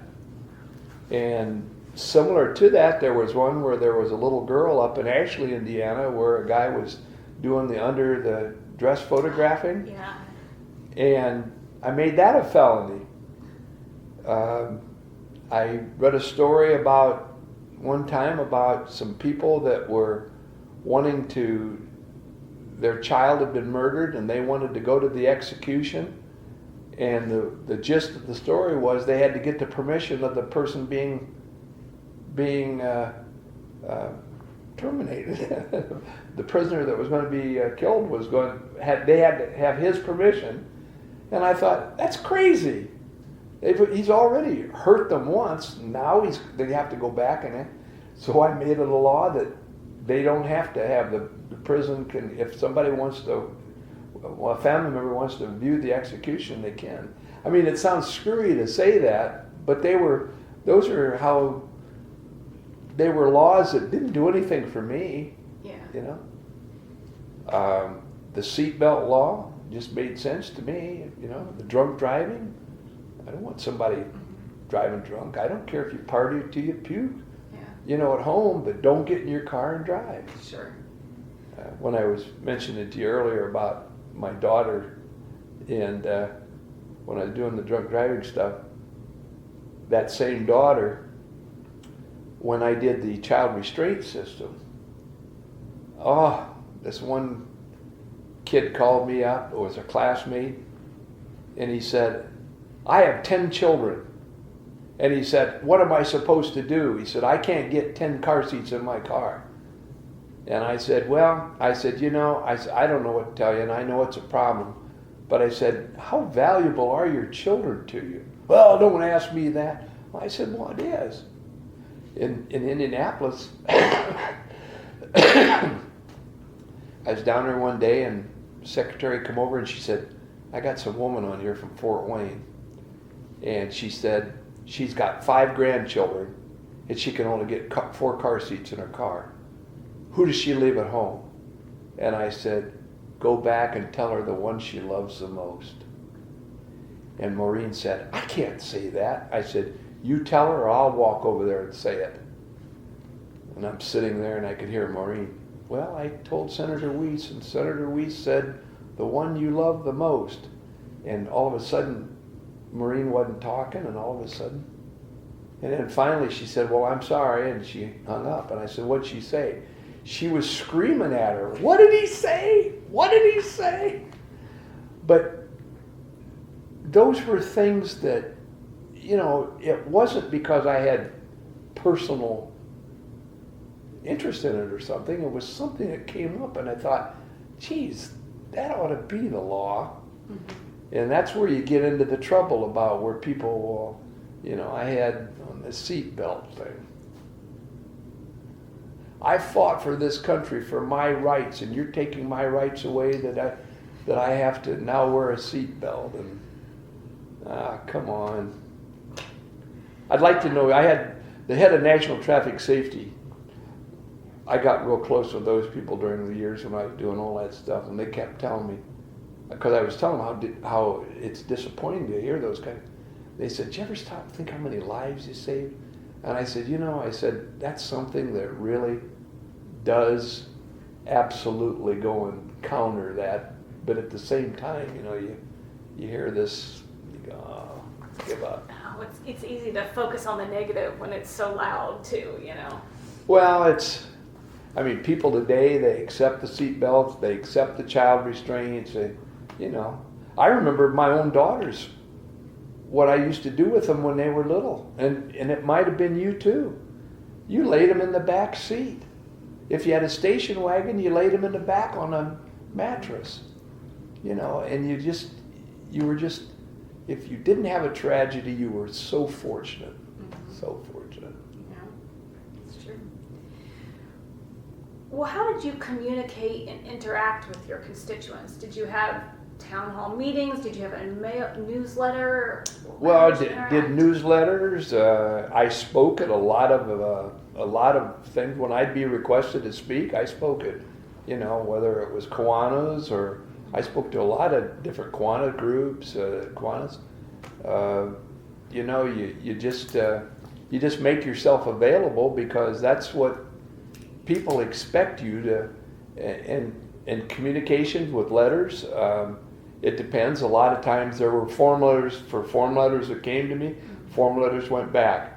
if someone wrote to me, specifically, I did one of two things. I either wrote them a letter back, or I called them. I did that a lot. I would call people, and I would call people that were giving me hell. I would call people giving me thanks. I would thank them. I'd thank the other person. I'd say, here was my perspective on it. And I understand you don't agree with me, and I understand what you're saying. It's like when I was doing daylight savings time. The first time when it didn't pass, you should have seen that. Oh, did I get phone calls and hate mail, and my wife kept telling me, why do you do these controversial things? But I'd tell him, I remember this old guy, do you know how many you know how many clocks I have in my house? I said, I got the same number of clocks. But it's for the best. It's for economy, and people don't. But again, sometimes you can't explain it out, or at least to their satisfaction. Sure. Were people surprised when you would call them back? Oh yeah, especially the ones that sent me 80 letters. I remember some old guy, I just can't believe you're calling me back. I just can't believe you're calling me back. And I said, well, you thought it was important enough to write me, and I said, rather than try to explain it, I thought I'd better verbalize it so that you could ask me questions. Well, I just can't believe you're doing this. I really appreciate this. And I said, well, I'm glad you do. But I always wondered if he ever voted for me again. He probably, when it come time for election, he probably thought, well, I ain't going to vote for him anyway. So, but that was kind of cute there. But yeah, I saved some of my hate mail letters. I don't review them a lot. Yeah. Were mostly people upset over issues or just like wild things, or? Oh yeah, seatbelt. That was phenomenal. The drinking and driving. You're gonna make me a criminal for if I drink one drink. Well, they never understood it. And after you explained it, how much they had to drink, well, I can't believe that. And I said, and I remember one time where I did a thing with was either 4 or 5 attorneys who represent drunk drivers. And we did it in conjunction with a radio station at that time. I don't even know if it's still going. It was called WGL. And we did the thing where we had the alcohol. They had their secretaries there. And then we measured them. We had police officers there that used breathalyzers only. Not breathalyzers, but the PBTs, they call them. Personal breathalyzer tests. And they were fascinated. They would get to like 0.03 and they were dizzy. Or they would get to 0.04 and they would say, there's no way I can drive. And when you tell them what they were shocked. And these were attorneys. And it was funny because I can still remember saying, oh, how many of you guys are going to change your clientele now? No, they all laughed about that. They thought that was funny because they're going to still, they're making a lot of money. We used to say back then that if you get caught for a drunk driving offense, it's going to cost you $10,000. And that's with your fine, your insurance costs, and all those other things that are associated with it. And yet people still I don't know what it is today. Yeah. But, so yeah, I'd get, or they'd misunderstand. I had a woman that, I've always been very strong pro-life. And, as much as I love kids, I can't be any, I was that way before I was in government. I was strong pro-life. And I had a woman call me one time, and there was a pro-life issue, but I thought it was a major push more than what really needed to be done. And she wanted to know why I wasn't supporting it. And I told her, and she told me, she said, when you go to Indianapolis, that ought to be the only thing you think about. And I said, well, I'm sorry, ma'am. I said, there's a lot of other things that I have to worry about. And I said, this is an issue that I really can't support. So I know I lost her vote. But some people, they're single issue. It's like when I was talking about school board. And sometimes the single issue that they have is not conducive to, sure is certainly not compromisable, Right. you know. Right. And but yeah, everybody's got their opinion. I have my opinions on stuff too. Yeah. I wonder why I wonder why legislators fought the issues that I did. Mm-hmm. I had people that were on my own committee that I knew why they didn't. They were fed every night by the liquor lobbyists. Mm-hmm. Every night. So I think you mentioned this earlier. I think it was the dentist bill, but do you remember the first bill that you sponsored? yeah, Was that the one Sure you were talking do. about earlier? yeah. Tell me a little bit about that. The first bill that I sponsored had to do with the fact that that a dentist office, all of the different equipment that they had that dealt with radiation or anything, you know, what they take the pictures with and all of this stuff, they would have maybe 3 or 4 different pieces of equipment in their office that they would have to be inspected at different times. And it was crazy because, you know, why wouldn't you come in and inspect all of them at the same time? And if you had to do it a year later, you know, and so that was the law that I passed, that it would establish this thing to be a specific time for all of them at one time. And it made sense to me, you know, and apparently it did down there. So, but the dentists were all happy about that because they didn't have a safety inspector or whatever the inspectors were that would come in and disrupt, you know, several times a year. Yeah. So that was very, you know, that really did a tremendous job for at least for the dentists that did. Yeah. And is that how that bill came to your attention, by meeting those? Phil O'Shaughnessy and Jim Fry, my dentist, and the coroner, who happened to be a dentist. Mm-hmm. Can you describe the regular interaction amongst assembly members, both formal and informal? Well, yeah, you were constantly dealing with other legislators. In the 90s, we become much more closely involved with one another here in the Northeast, and that was an interesting thing because we got a lot accomplished by that, and it was bipartisan because we had at least 2.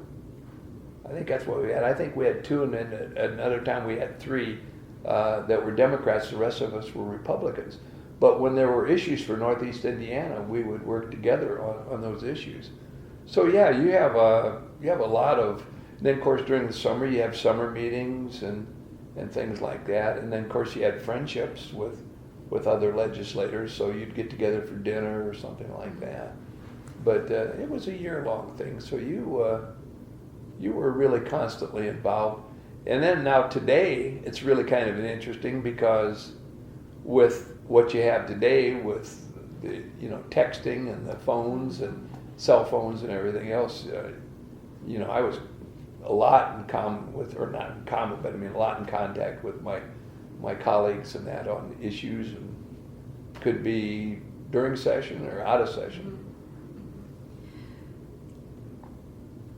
When you were in session and like on the floor, were interactions more formal or not? Did it just sort of carry over? Oh, I don't think they were formal. Mm-hmm. They were not really formal, but yeah, you would be discussing things during debates. You know, you'd have your caucus sessions and everything, but on the floor, you would converse with other legislators about, you know, about what was going to be debated.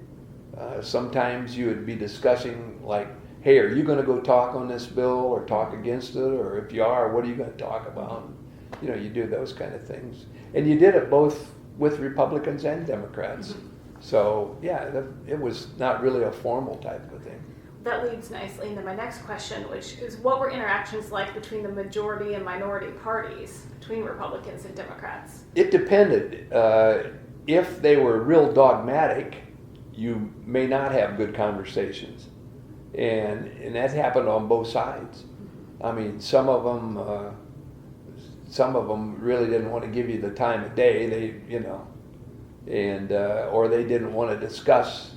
They had their viewpoint or something like that, but that was few and far between. Most legislators, and it's really an understanding that a lot of people don't have, that you know, I think I told you one other time, two of my dearest friends from down there in the General Assembly when I left were the minority leader and the minority caucus chair.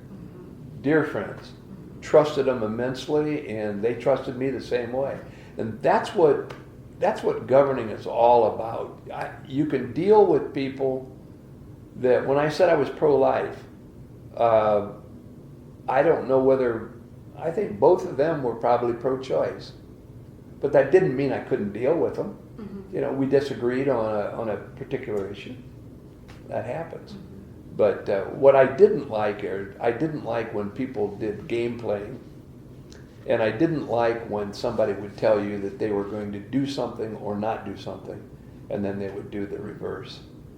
Some people, you know, I don't think anything in life is good when you do that, but when you do it in government, the problem there is you know, it's that old story about, you know, screw me once, screw me twice, you know, you don't forget those kind of things. Sure. And that's unfortunate, but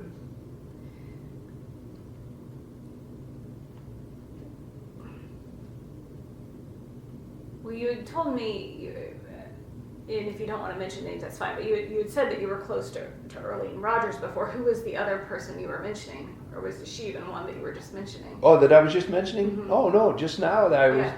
Oh, I was close with Earlene too, but I meant as far as, that was Tim Lannon and Jim Arnold. Oh, okay. And those two guys Jim Arnold was on my committee. In fact, poor Jim his caucus just used to get really upset with him, because if he had a bill in my committee, it was heard. Or he was on the bill with me, or I would give him a bill to, you know, and but I had total trust in him. Yeah. And I never had to worry about anything like that. So, would you say that people earned bad reputations if they would go back on their word, or if they couldn't be trustworthy? Were people aware of who? Yeah, definitely. Yeah, it wasn't. I mean, you probably had some people that had particular disagreements with another individual, but there were legislators that you just didn't deal with. And they could be on your side, or they could be on the other side, or they could be in the House. Sure. You know, you just learned that over time, and I had enough years there that. Right. And it used to surprise me how some of them stayed as long as they did, that had that kind of a reputation, but back home they didn't. So. Yeah. Did it change or evolve over the course of your time in the legislature in terms of how people interacted or the relationship between the two parties? Oh, how do you mean? You mean so? You know, what you're describing. You know, that a lot of people were kind of willing to work with each other. Or at least you were able to do that. I guess, was the scenario that you walked into in 1985 the same scenario as when you left in 2014? No, because when it's like I was saying, in 85 I was brand new, or, you know, to try to understand what was going on, and then later in the 80s, you know, well, in fact, I don't know what year that was, when there were only, what were there? There were 26 Republicans and 24 Democrats. That was a very interesting time. I found out that the smaller the majority, the more you work together as a caucus. Learned that very quickly, because the more you have in the majority, the more people flake off, or they'll, well, I can't do that because of this reason or that reason, and those kind of things happen. But no, I think that you know, overall, it probably, you know, personalities changed and personnel changed, but I think it, as far as the way the system worked and everything, I think it worked pretty close to the same when I started. Okay. Well, what differences, if any, were there between members of the House and the Senate? Well, the House always looked at the Senate as elitists. The Senate always looked at the House as a raucous bunch of freshmen over there. They would shoot paper clips and do all kind of crazy things, and they'd have somebody get up and tell jokes, and they would do things like that. And we didn't do that in the Senate. The Senate always looked at themselves as the adults in the room, and if you didn't feel that way at the beginning, it didn't take long before you were forced into feeling that way, or else you didn't get anywhere. No, I had a lot of friends that were in the House too that you could work with, and again, it was back to this thing about trusting them, and they had a lot harder time because they ran every 2 years, so they were constantly, the issues for them were, they could easily get in and out of issues just because they were 2-year terms. When you were 4 years, you had to think about issues longer, maybe. But it was kind of a funny thing. But one of the things that happened, if you became too, I don't want to say prominent, but if you became too close with issues, a lot of times the other party would, I had many times, I had bills that I introduced and I'd get them through the Senate, but they would not hear them in the House. And they would have House bills, the same thing, and they would come over to the Senate, and if you believed in the issue, you'd sponsor it or something like that. That's the same thing that happened with the '08. I got killed on that every year. And in 2001, my bill was not heard in the House, and a freshman's bill came over from the House to me in the Senate, and I did the bill. We got it passed, and the first thing I did after it passed is I went in and I had myself removed from the bill. And so my name is not on the final bill at all. And the reason I did that was if anybody was going to pay any attention to what I did, they were going to understand it wasn't about Tom Wyss and his name on that bill. It was about the issue. And so whether anybody else understood that or not, I did. And it's kind of a funny thing to say that, but that gave me so much satisfaction. When the National Congress was working on that bill, I was the one that was invited to Washington to speak with, I can't even think of their names now. But they were U.S. senators and a congresswoman that were doing the .08 bill. Mm-hmm. I spoke at Congress, went to the White House, was the first one to be interviewed in the front of the White House. Don't have any pictures of it. On my support of it, why it was bipartisan. The president was in total support of it and everything. And then when they actually had the bill signing, I was the only legislator in the United States of America that was there. Wow. And so that was my satisfaction. Mm-hmm. If you want to say that. Yeah. But when that bill was finally passed, it was and another sad part about it was the only reason that it got through was they were going to be upholding, I forget how many $1 million of federal funds to the state of Indiana. But it got done. Yeah. Right. Well, I'm sure you had many different ones over the years, but what was your relationship like with your seatmates? Oh, that was good. Again, it had to do with whether it was, if you had any that had personality clashes with or anything like that. But basically, my seatmates, Jimmy Merritt sat in front of me, and towards the end, I guess before that it was Potch Wheeler and Dennis Cruz sat next to me, and Bud Meeks sat behind me, and yeah, you have, it's I don't think I had any difficulty with any of my seatmates. None of them. Can you walk me through the process of generating a bill? What did that look like from you having an idea to it being on the floor or voted on? Well, it was interesting because you had some things were brought to you. Mm-hmm. It's like probably one of the bills that I was the happiest with, what came to me in '93. I was at my desk, and I still remember John Ryan and Lisa Dietrich, who were lobbyists, coming to me with a bill that dealt with off-label drugs. Mm-hmm. And off-label drugs were what they were talking about were an oncologist would have a drug and it was for ovarian cancer.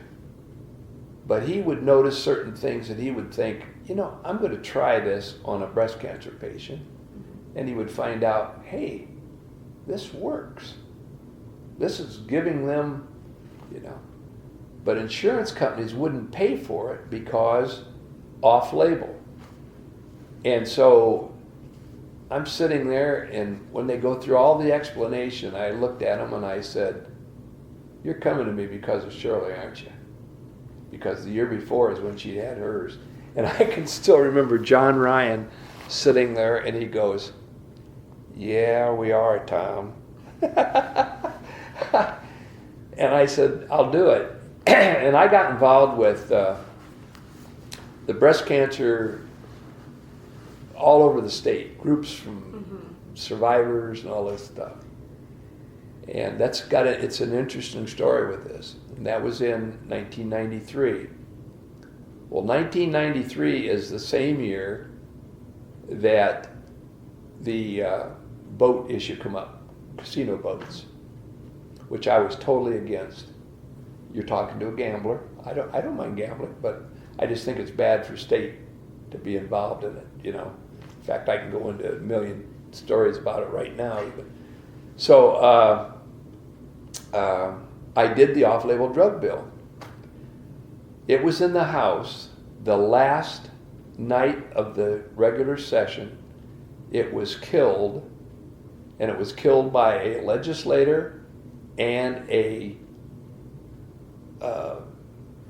staff member of Evan Bayh's group to be used as a bargaining chip in the special. They knew we were going to go into special session. The women's groups went crazy, the breast cancer groups, and I kept telling them they wanted to blame Evan Bayh. And I said, it is not Governor Bayh. It is not. I'm telling you right now that his mother died from that. He would never have approved that. Well, they were going, and I was having all kind of, you wouldn't have believed it. And I was home here. We lived on Wallen Road then. And I was laying in bed. I had a headache. Oh, I had a terrible headache. And Shirley come in and she said, I don't know who's on the phone, but he said it's Evan Bayh. And I picked it up, and he said, Tom, it's Evan. I said, Governor. He said, I'm here to tell you that I'm announcing tomorrow the date for the special session. And I want you to know, Tom, I guarantee you that the off-label drug bill will be a part of the final package. And I said, well, Governor, I said, I hope you know that I knew you wouldn't have been involved in that. And the funny part about that is I found out later on from Bill Moreau, who was his chief of staff. He said, I've never seen Evan as mad as he was when that happened, because Marvella died from breast cancer. So anyway, we've got it's going to be in this one package bill at the end of that. That was the longest special session I've ever been involved in. And so it goes up on the board to vote on this final thing. And I'm sitting here and everybody's waiting for me to vote. And I'm counting it all up and there's plenty of votes. And I voted no. And everybody turns around and said, what? Like that. And that was a pure no vote for the casino bill, or the casino votes. And everybody's going nuts that we voted no on this. But, and the gist of this story, and I know you're wanting to get going here, No, it's fine. but the gist of this story was, there was a woman that I knew I first met her in 1976, and her name was Francine Schubert. And if you know anything about breast cancer, and especially in this area, there's a special thing called Francine's Friends, which is a bus that goes around and treats those that are underinsured and uninsured, get free mammograms and all this stuff. And Francine, I was to an event towards the end of 90, must have been in the 99 or maybe it was 2000. And I was to an event and Francine was there. And it was a breast cancer thing. And she come up and gave me a big hug and was holding me. And all these women were laughing. And she said, let me tell you about this man. She said, he passed a bill in 1993 when my doctor gave me 6 months to live. And she said, here I am 6 years later and I'm still alive. I'm telling that story. Whoa.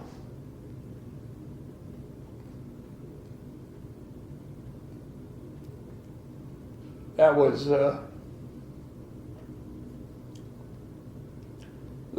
very it's something that she lived a couple of years longer than that, but there are people, there are women that are alive today that had cancer that long too, that, excuse me. It's understandable, it's tough.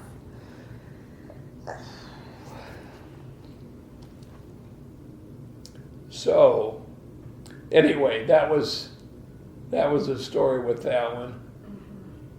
Is that organization still providing that service? Oh, yeah. around here? Yeah, in fact, I serve on the Breast Cancer Plate Trust, and I just got them here. We now pay for the gas for it, the fuel. I don't know if it's diesel or whatever, but anyway, now out of that fund. We did it it was kind of funny because they were talking about they were doing it for there's a similar one in Evansville, but it's not as complete as what ours does up here. I said, Evansville? I said, what about the one in Fort Wayne, Francine's Friends? Well, we just haven't talked to them. I said, I will. So anyway, we now do that for that. But yeah, that's another, I serve on that. I'm the only guy on that. I used to get on all of the bills that anything that had to do with the women's, when they created the women's, what the heck was that called? Women's Commission, something. I was the only male on that one. I think I saw too that you, I believe it was looking through your stuff, that you often would support, it's called like statewide women in sports days and things like that. Am I remembering that correctly? Well, I was always, it's like I said earlier, I was always a sucker for when it come to the girls stuff, women's stuff. But yeah, I just, very proud of that. I always was very strong on women in government and supported them very strongly. But it's like I said, when you come from a household where you're the only male, you learn real quick. It's like how you got. I'll put you in line real quick. Yeah.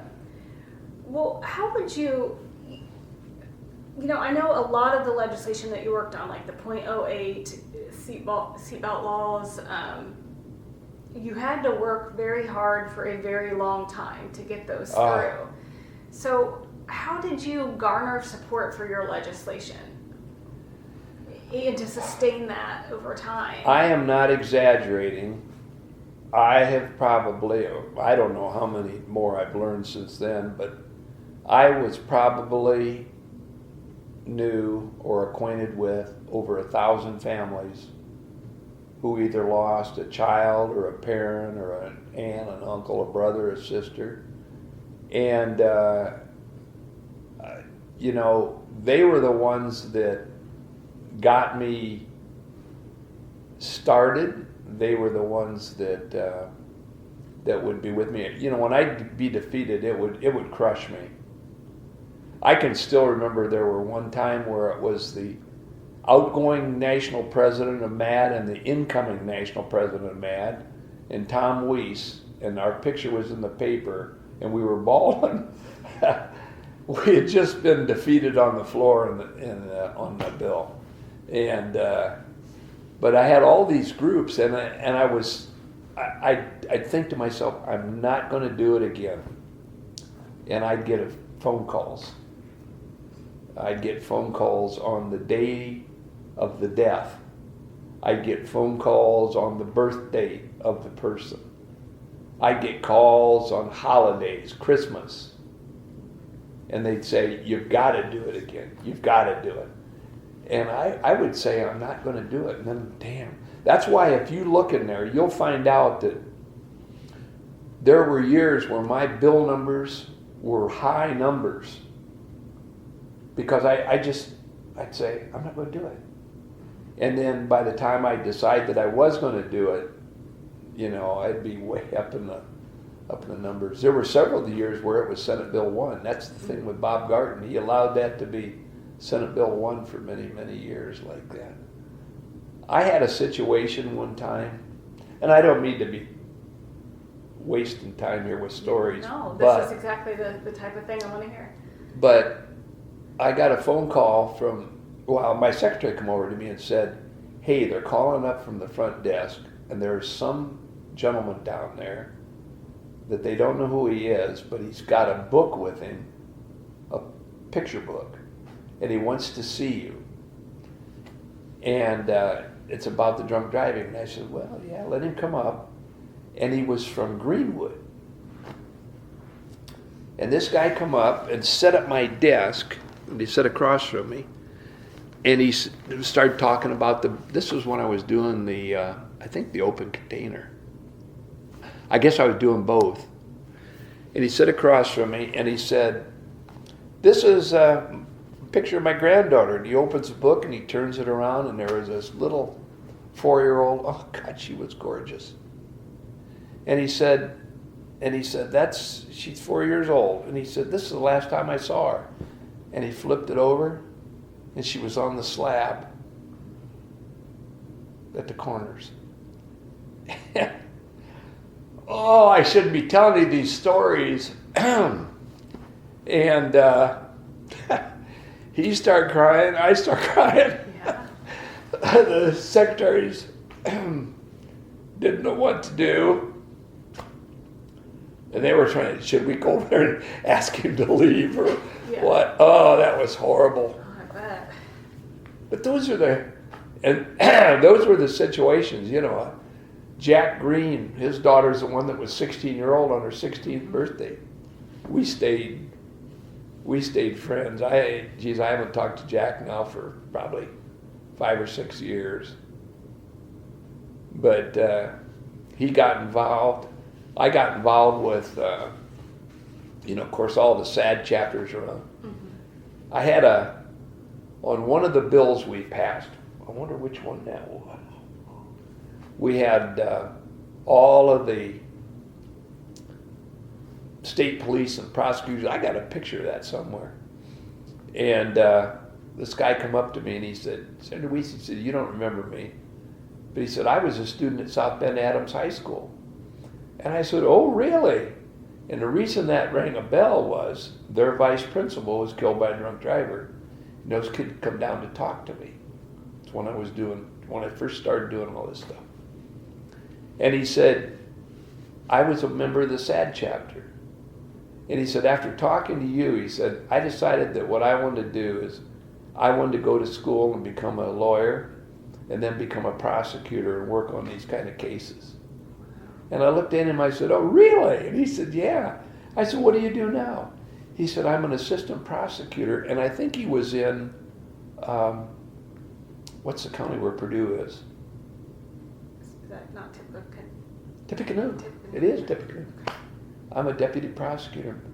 And I looked at him and I thought, oh my God. You know, my kids never told me I ever did anything that made them want to, Yeah. But it was, and I thought, oh my God, what a positive, Mm-hmm. I couldn't tell you what that kid's name is or. Yeah. But you felt like you were making a difference when you would hear stories like that. Oh, yeah.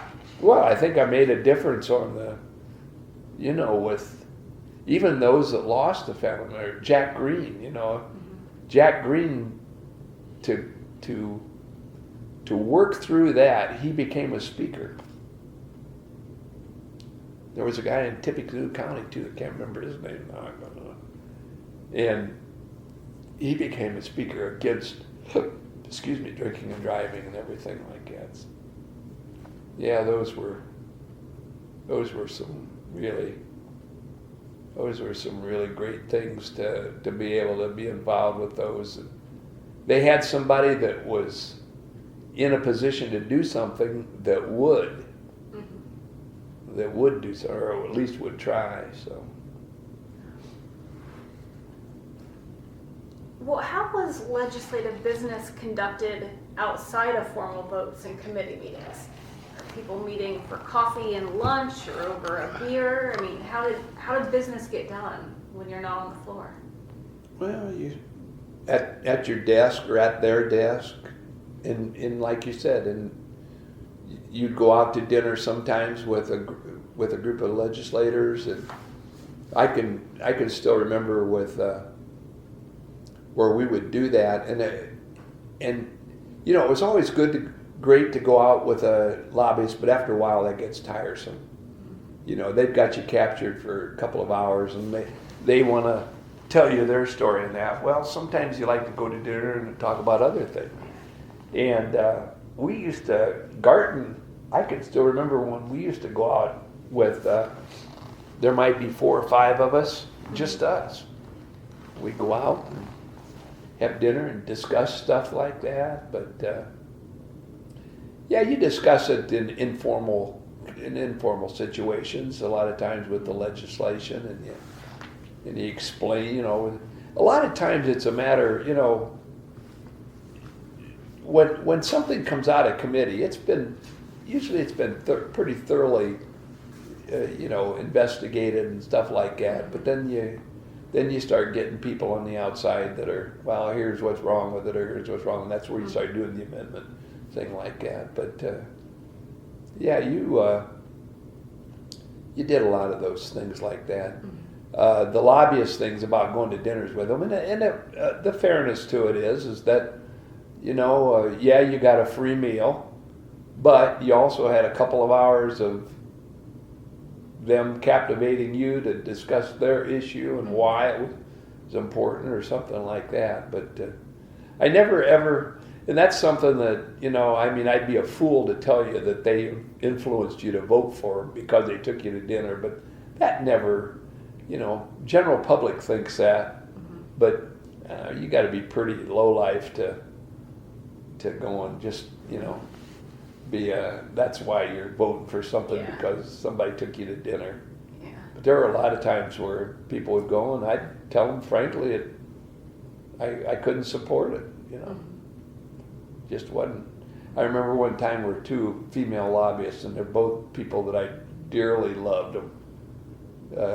They were both about Tammy's age, my daughters, and they would come and they would talk to me, and they had an issue one time where it was a thing where it's the lenders, but the interest rate works out. It's like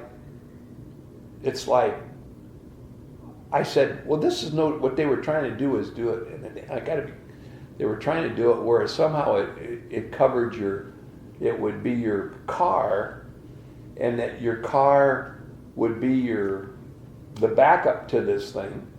And I'm sitting there, I said, I can remember, I said, we only had one car when I was a kid. I said, and my dad didn't have a lot of money. If my dad would have ever done something like that, and he'd lose his car, well, Senator Wyss, we're not like what they call them, money day lenders or something like that, where they're 300%, we're only 280%. I said, do you realize what you just said to me? And they both were sitting there. It was 280% is what an annualized rate would be. I said, I wouldn't hear that, Bill. And then later on, after they didn't have that client anymore, they were telling me, oh God, when you said that to us, we both wanted to die right on the spot, but, Goodness. 280%. That's crazy. I think you had mentioned this earlier, but you used to either own a condo or a house in Indianapolis. Would you stay at during session? I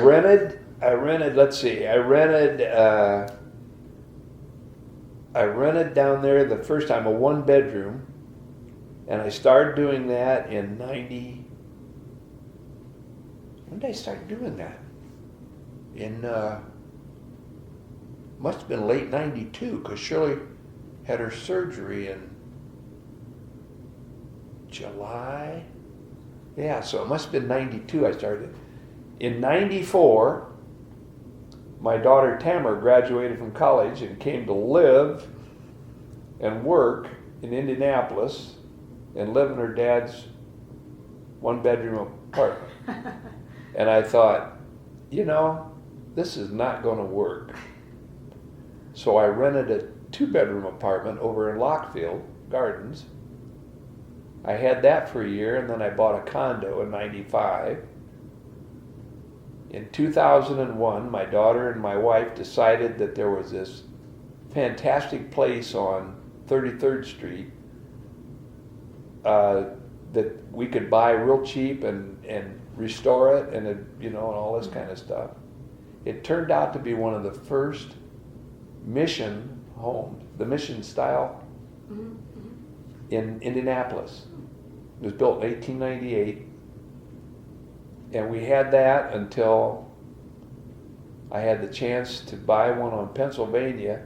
There was a brick home, and ever since I was a little kid, I always thought anybody that lived in a brick home, So we bought and we restored that one,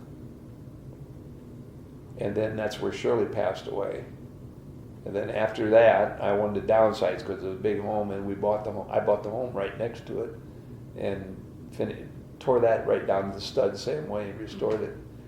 But that first house on 33rd Street, they have every couple of years they do a thing where they, people come around and they pay to... Yeah, the home tours and stuff. Home tour. Yeah. And they called that the Miracle on 33rd Street. But you should have seen it. It was the most beautiful. The wood in there, everything was restored. All I did was write checks. Yeah. But that was my thing about, I actually had a home in Indianapolis. Mm-hmm. So I had 2 of everything. I had suits down there, I had blazers down there, I had shoes down there, I had clothes, everything. And when I sold it to my daughter and I had everything back, Goodwill and Salvation Army, man, did they gain on me. I bet. So, did you only stay down there in session, or would you, travel back throughout the year? I was down, I was probably in Indianapolis. I'd say out of session, I was probably down there 2 days a week, probably. Wow. Okay. Yeah, I became full time. I mean, it was really kind of funny because you only get, you get per diem, but you only get one check down there. Mm-hmm. But there was so much, and after 9/11 is when I really got heavily involved in Homeland Security. Mm-hmm. And that was probably the best part of my career in that. I just, from my military, I had an understanding of it.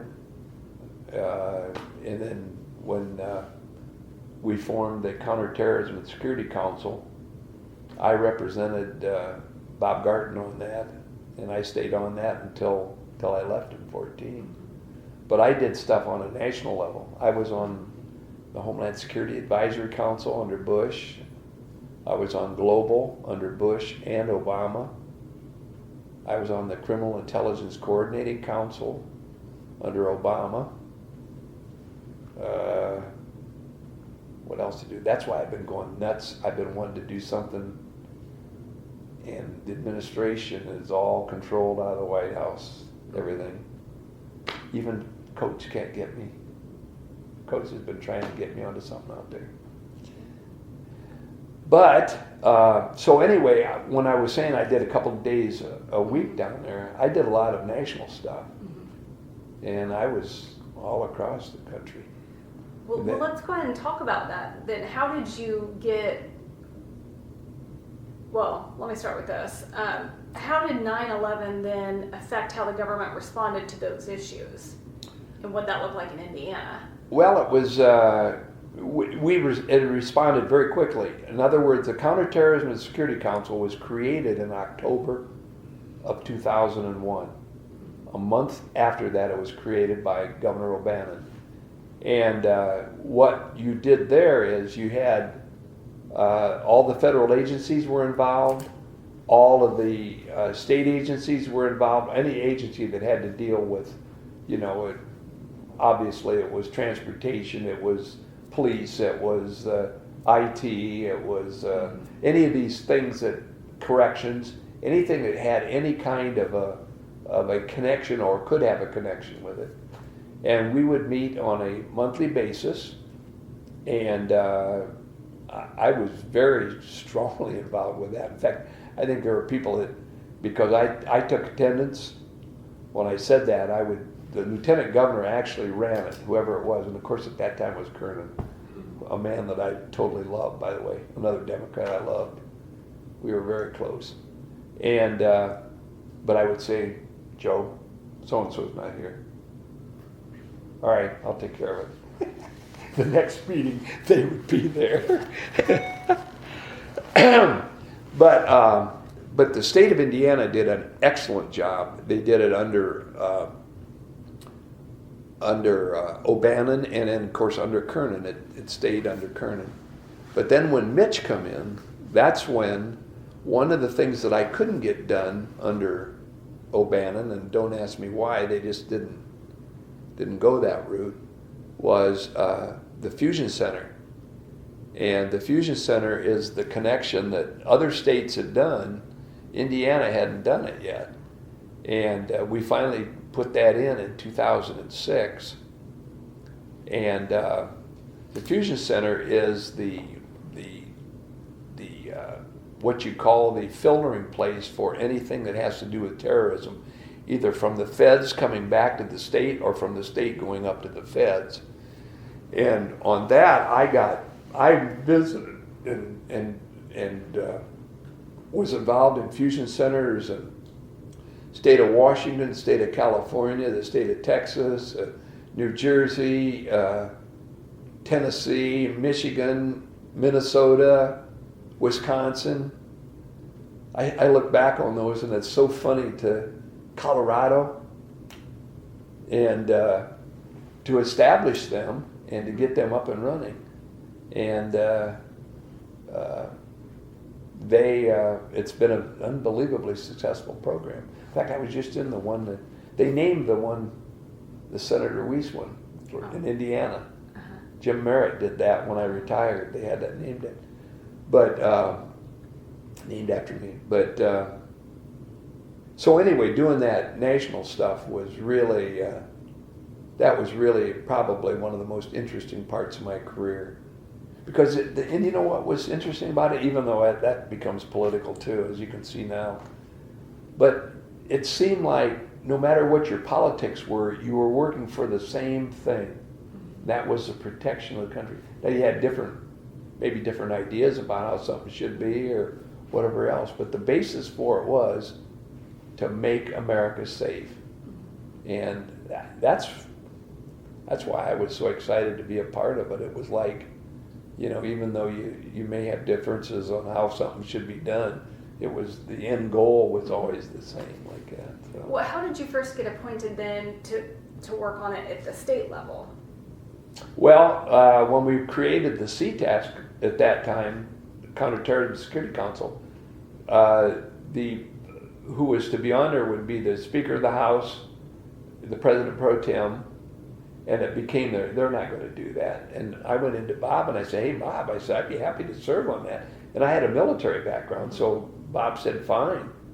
And that's how I got involved. And then what'd you say Well, I said, how do you first get involved at the state level? And then that's how. Okay, so then how did that translate to then being on the national committees? Then my involvement with that, NCSL I served on, at that time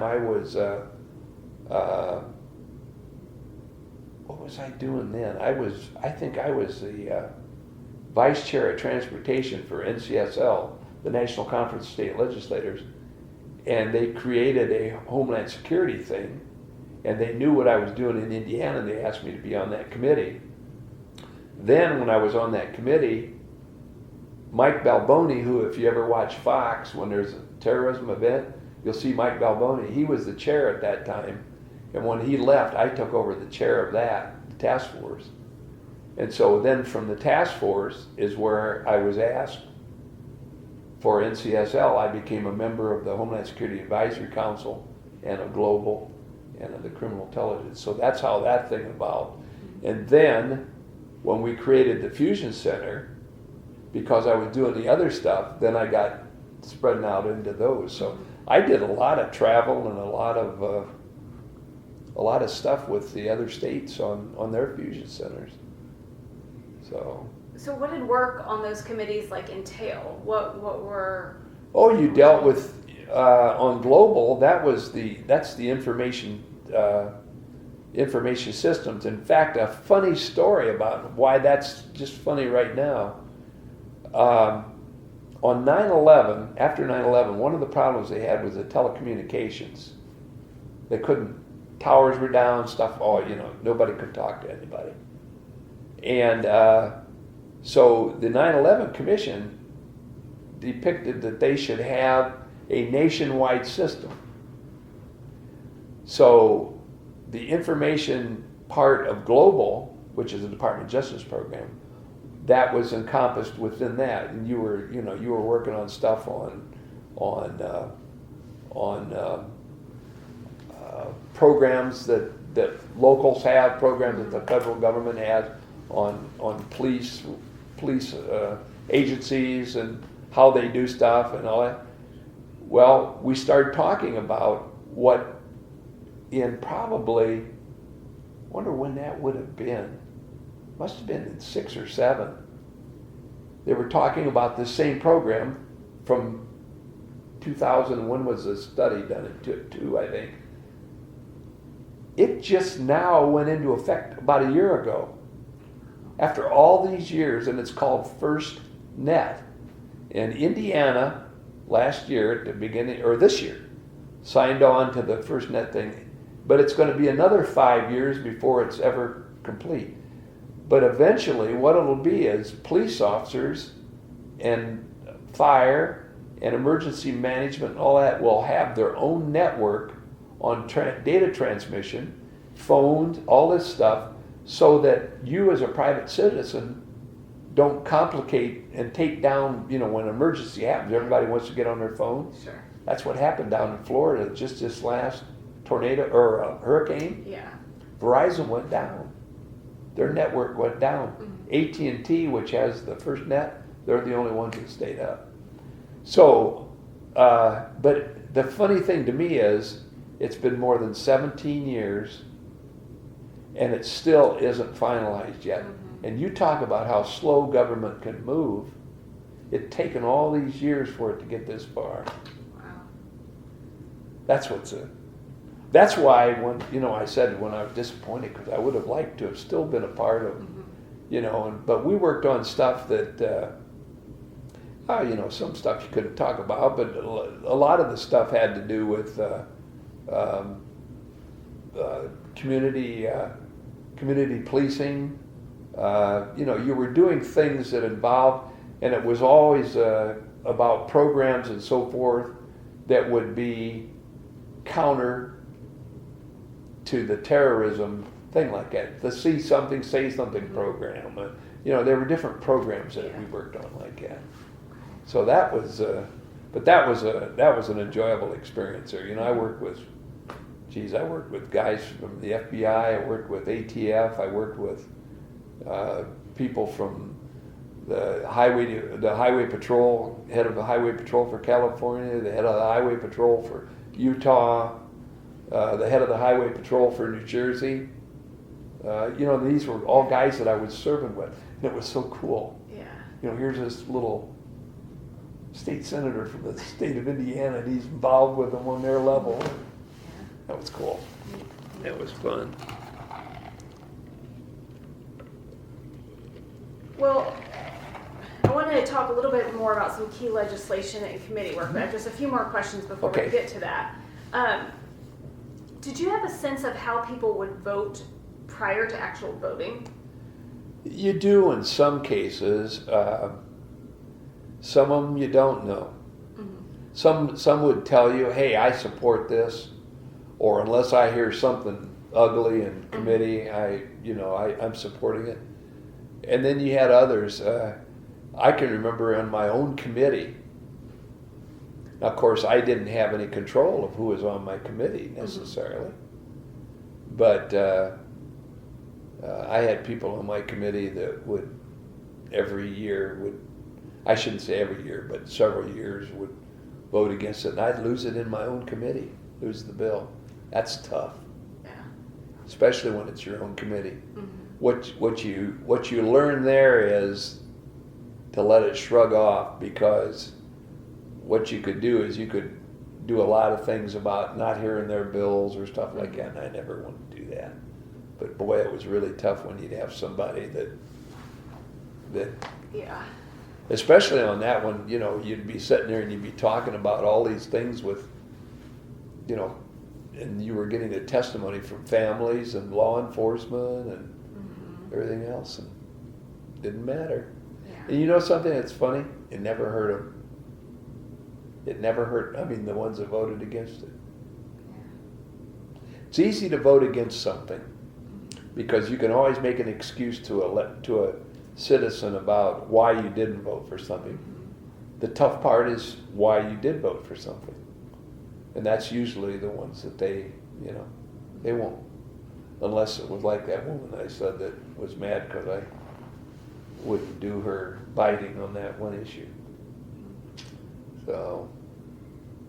Well, what roles during your tenure, at least, did party leadership play?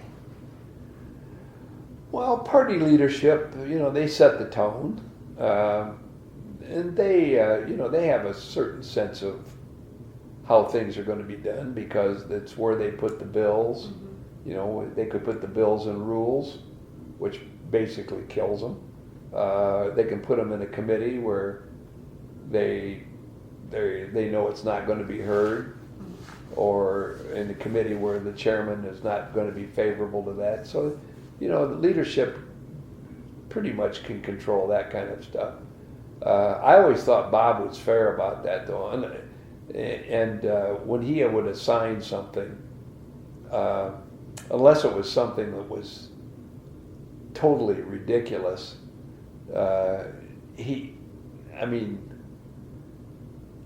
and I'm trying to think, I can't even come up with an example, but I had some where I knew he was sending it to me because he didn't want it. Mm-hmm. He didn't want the legislation. So you try to honor that. But leadership, we always had pretty good leadership while I was down there, I thought. And of course, when Bob left, which was unfortunate, he got defeated in a primary. I always thought I'll never like Greg Walker. That's who defeated him. Greg turned out to be a pretty nice guy. That's the tough part of primaries, though. You know, when you're fighting amongst yourselves, if you will. Yeah.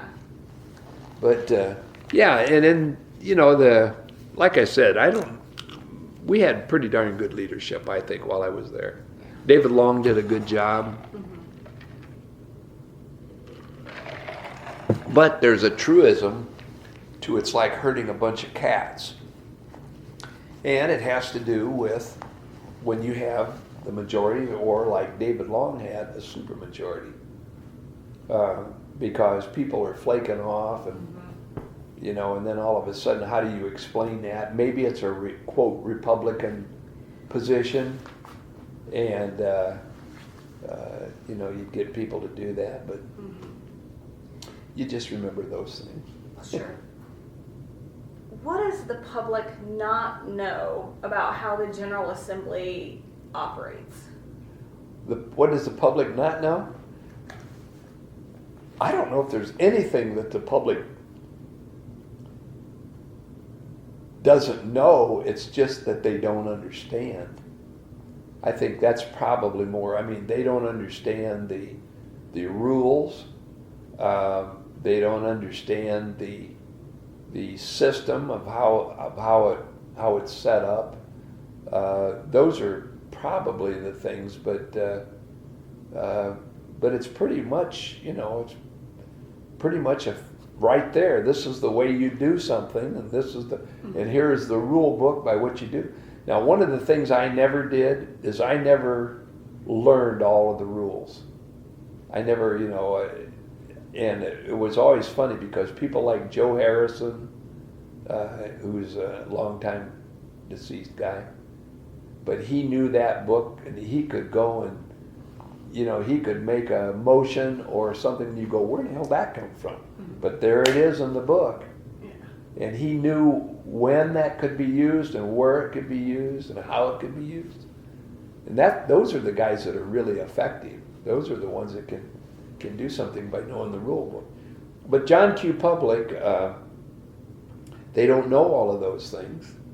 So they don't understand it. They don't understand amendments. They don't understand germaneness. They don't understand how something like this... and there's things that are done. In fact, there's a controversy going on with this last year. What happened? There's something where a court has ruled on a bill. It must have been the budget bill where something was put in on it, and a judge in Indianapolis has ruled against it, and it's going to be it'll have to go up to the Supremes, see what they do. But it got, quote, snuck in at the last minute, and those are those are probably the biggest part of where people don't understand. So more about like the processes. Yeah. Yeah. Interesting. Yeah. One question. I know that for at least, let me rephrase. When did you retire from GE? I got an early out in July 1st of 2000, and I retired from the Guard in October 27th of 97. So you were about half of your legislative career still working, and then half you were Yeah. retired. So how did that work for your career when you were also serving and having Killed it. being in Indianapolis? Killed it. How so? Well, when I was allowed to run, there are certain restrictions. GE wanted no question of anybody, hey, we're not going to tell you what to do, and we don't want anything like that, and no appearances of any improprieties. But what they ended up doing was I was a zone manager at that time, and I had zone responsibility. And at that time, I must have had the Southeast. And so I was responsible for distributors in all of the Southeast parts of the states. And there wasn't any way I was going to be able to do that when I was gone. So each one of us as zone managers also had additional duties. So what they ended up doing was they took all those additional duty type things and they put it and they created a job. And So the zone managers, they loved it. They didn't have to do it anymore. And they had somebody to do it. Well, how is he going to do it? Well, believe it or not, I had a laptop that was in Indianapolis with me. I did my emails. I would come back on either a Saturday or Sunday, I would go into GE. There were people there that never knew I was gone. The only thing was my office was closed. That was the only thing that that anybody knew I was gone. And then I could have been somewhere else and just had the office closed like that. So it really was a benefit. Now, you could say, well, they created a job for you, but I still had responsibilities. Yeah. But what it does is I went from 85 to, I think, 94 before I ever got an adjustment in salary. And when I went to Indianapolis, I'm on a leave of absence. I was not paid by GE when I went down there.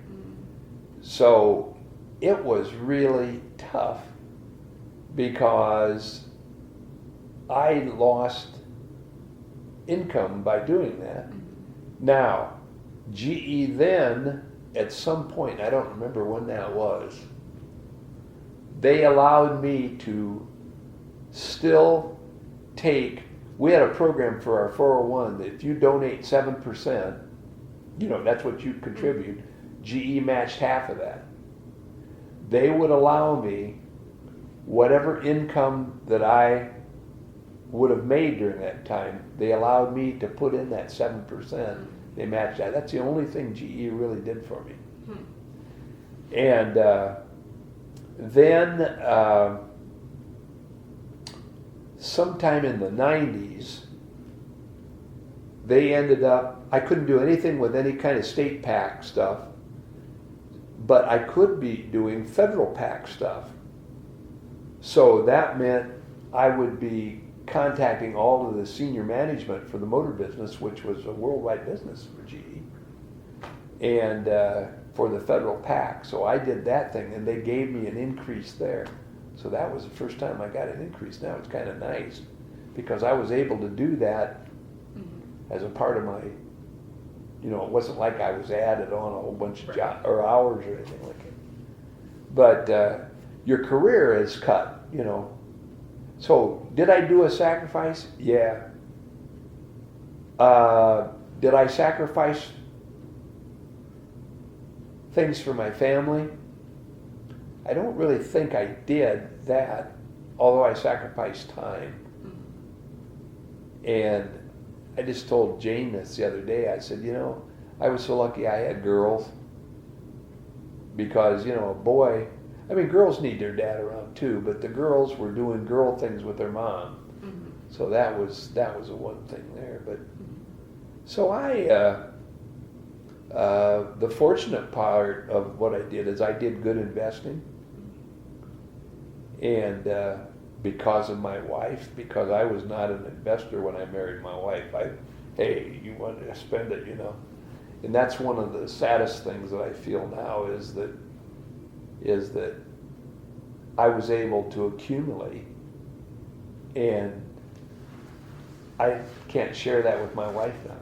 She's not here. That bothers me. Yeah. That bothers me. So, but anyway,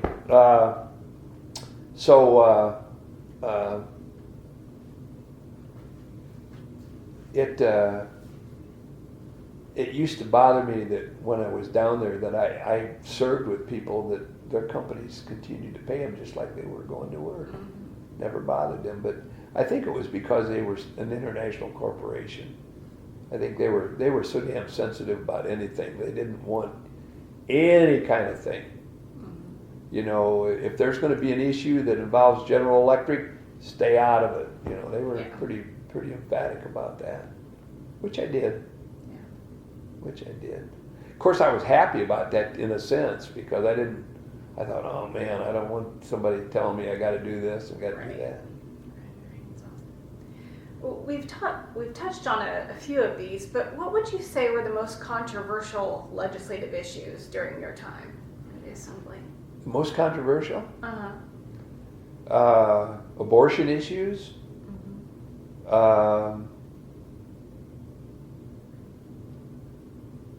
When I was doing the alcohol issues, that was pretty controversial. The gambling, and my reason on the gambling was, it's like I said, I'm not opposed to anybody that gambles. I've gone to Vegas, and I don't have any problem with that. But I was always sensitive about the state being involved. There are people today that still say, hey, all of that money was supposed to go to education. Well, that was never what it was. And that was always the problem, because we brought that money in and then we found ways to spend it. So that, and maybe the spending that we did was good for some regards, but what happens when the economy goes down and gambling sources go down? That's happening now. It's going to happen more. It's going to be happening more. These other states are, Yeah. So how do you make up that money? Well, you're going to have to do it through taxation or something else. So it was a matter to me that we really didn't, if they would have said when we first did that we're going to devote that to infrastructure, totally 100% to infrastructure, I would have said, well, okay, maybe that makes sense. But as it was, we didn't have anything that it was, that it was committed to or anything else like that. And it was just a matter that we had more money to spend for all kind of things. And when you got the money, you'll find a way to spend it. So then do I understand, like, you felt like we were then going to be reliant on it? Yeah. And that was going to cause problems Yeah. in the future? Yeah, because once you have the reliance on it, what do you do when it's not there anymore? Right. And, like right now what's happening is that the state's finally moved on allowing them to be, they used to have to be boats. Well, now they can be land-based. But now the Indians are coming in up at up at St. Joe County, but Yeah. South Bend. Yeah. So what's that going to do? They're thinking that it's going to cut a third of the income out of the casinos up there. Well, they cut a third of the income. That's going to be a third of the tax they paid to the state. And, it's those kind of things that, So what are we going to do next? What do you think it's going to be? You have no idea? What's New York doing now? Who knows? New York is getting ready to go and push for legalizing pot. Oh, yeah. Michigan's done it, Yeah. And the funny part to me is that so I think that's what the next thing for Indiana will be. It's a tremendous tax base, and who do we get the taxes from? The poor people that are going to become addicted. I don't know. So you feel like that's the next issue that's going to come down? Oh yeah, I'm sure. Michigan's done it. Somebody else will do it. Illinois will do it. Yeah. They need the tax money, so then we'll do it. And yeah. I know you're involved with lots of different, like, very important issues that lasted a long time, but what legislation would you say you worked hardest on? Oh, I don't think there's any question it was on the anti-drinking and driving. I mean, those were year commitments. They weren't just session commitments. Those were year commitments. And that's why it was so, when it would be defeated, that's why it would kill me so much, because I was so into it. I was so ingrained into my thought process and everything. And then all of a sudden it's bang, it's over, it's done. You didn't get it. Wow. So I think that was, on that was probably the part that was where I really put the most blood, sweat, and tears into that. A lot of tears, believe me. Emotionally draining, just Yeah, because. yeah. It was. It's tough to go and talk to a parent. You know. Another one was on the child restraint. I can remember these parents talking to me where they had lost their child. Oh my God. You know, here is a guy that wanted grandkids so bad he was going nuts for them, and somebody's telling me how they had a child and a grandchild. You know, the parents would be there, grandparents would be there, and this parent or this child was killed because of a. Phew, Yeah. that was those were tough. Those were really tough issues. What then was your proudest moment as a legislator? Proudest? Yeah. Oh, geez. You know, I think just saying that I served, you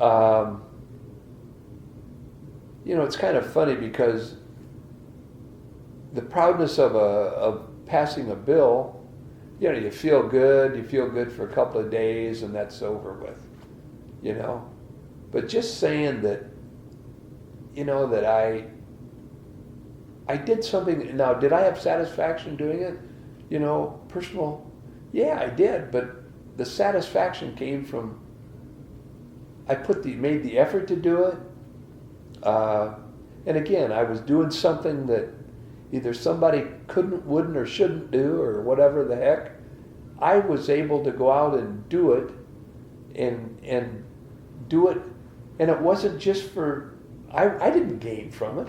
I mean, you know, if people had said, well, you got the same tax break, well, yeah, or something like that, you know, but maybe if I passed that drunk driving law, I wouldn't lose a family member. Maybe if I did the seatbelt law, I wouldn't lose a family member. Maybe if I did the child restraint, I wouldn't lose a family member. You know, and if you want to say those were selfish issues, so be it. But it just, I don't know. I just saying that I was able to go and, especially last that long. You know, 29 and a half years is a heck of a long time to, you know, I only did 38 with GE. Only did 31 and a half with the Guard. 42 with marriage. Those were a lot of lives. Mm-hmm. But yeah, I think the proudest thing I could say about it was that I had the ability and the you know, the support of the people to be able to serve them, and that was what probably I could say was the proudest. How would you describe committee work? Committee work, oh, it's interesting. You know, you get, to me what was always funny was you'd have an expert against the issue. You'd have an expert for the issue. And you're sitting there and you're trying to evaluate it, and then I'd sit there and, you know, when they were health issues, you know, I wasn't a medical doctor or I wasn't a dentist or anything. When they were social issues, you know, I wasn't a priest or I wasn't a... So you're listening to people like that and you're trying to decide, not because it fits your mold, but what is it for everybody? I mean, obviously your own feelings come into play like that, but I mean, it's just like with, you know, with if it was religious issues. Well, I mean, so I'm Catholic. That doesn't mean that, you know, that there's 75% of the rest of the country or the state is a different religion or something like that. And about, you know, I'm Christian. Well, what about Jewish? You know, or any of the other, like, so it's when you're sitting there and you're trying to listen to these people and analyze it out and say, well, this makes the most sense. Mm-hmm. you're going to make people upset. And it doesn't matter. The best example I can give of that is not that many years ago, the town of Fishers wanted to become a city. You cannot believe, I sit on the, what was our committee called? The Government Affairs, I guess. And you wouldn't believe the people that came in to be against them going to a city, and the people that were for it. We finally voted to allow them to become a city. That has developed into something that is the biggest. Fishers is now they're going to challenge Carmel here pretty soon on what the, and it's created a whole new economic being out there. But when you're sitting there and if you're a taxpayer, you're saying, well, yeah, I can understand you don't want to pay more taxes, but geez, maybe the way this thing's going to work out, you'll pay less taxes because you're spreading it out. Yeah, but committee work is it's an interesting process because there are legislators that go into there with opinions. Mm-hmm. There are legislators that go in there with issues, either for or against whatever the thing is, and so you're trying to get around all of those things when you're trying to make up your mind. But it used to be it used to really be tough when it was something that you were unfamiliar with. Mm-hmm. And like I say, when I was on the health committee, there were issues that would come up like that, and you would think, well, I look at it as a patient, or do I look at it as a doctor, or do I look at it as an insurance company, or... Yeah. So... Tell me about the biggest hurdle you overcame during your time in the legislature. The biggest hurdle?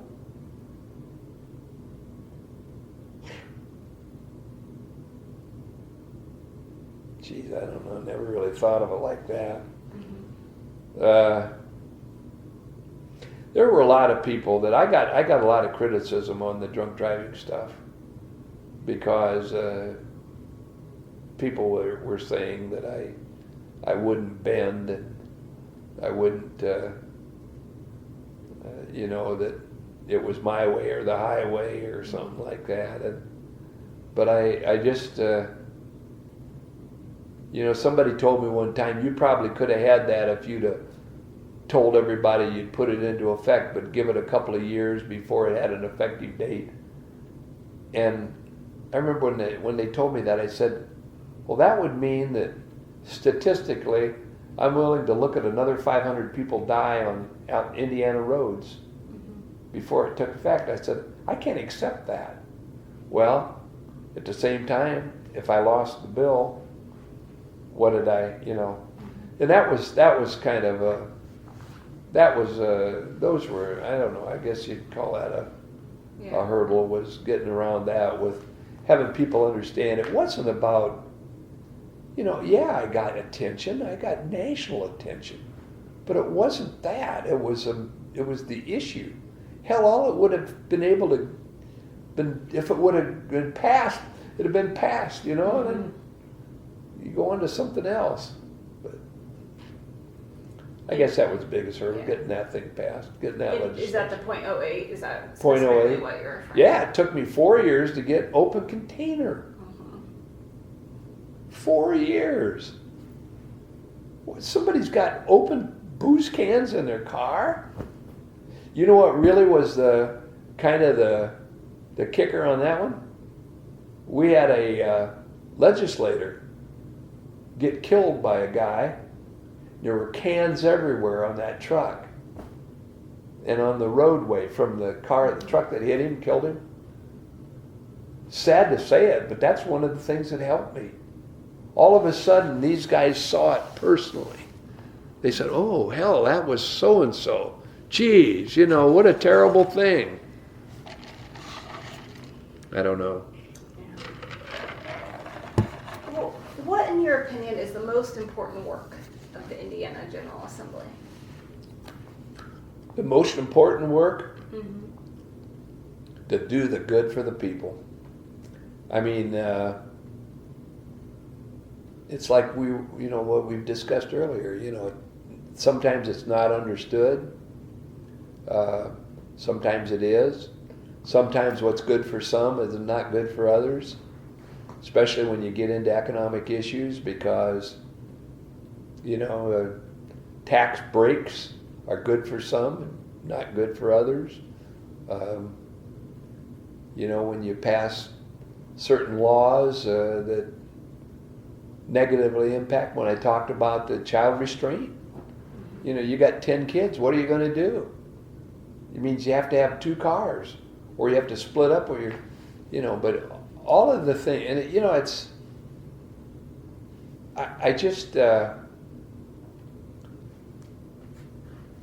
always looked at something in the perspective of, I always, whatever I did, I always wanted to make life better for somebody. And boy, if you could save a family member, what better thing could you be doing in your life? And it dealt with all of those issues. It dealt with the off-label drug bill. It dealt with the seat belt. It dealt with the car seats. It dealt with drunken driving.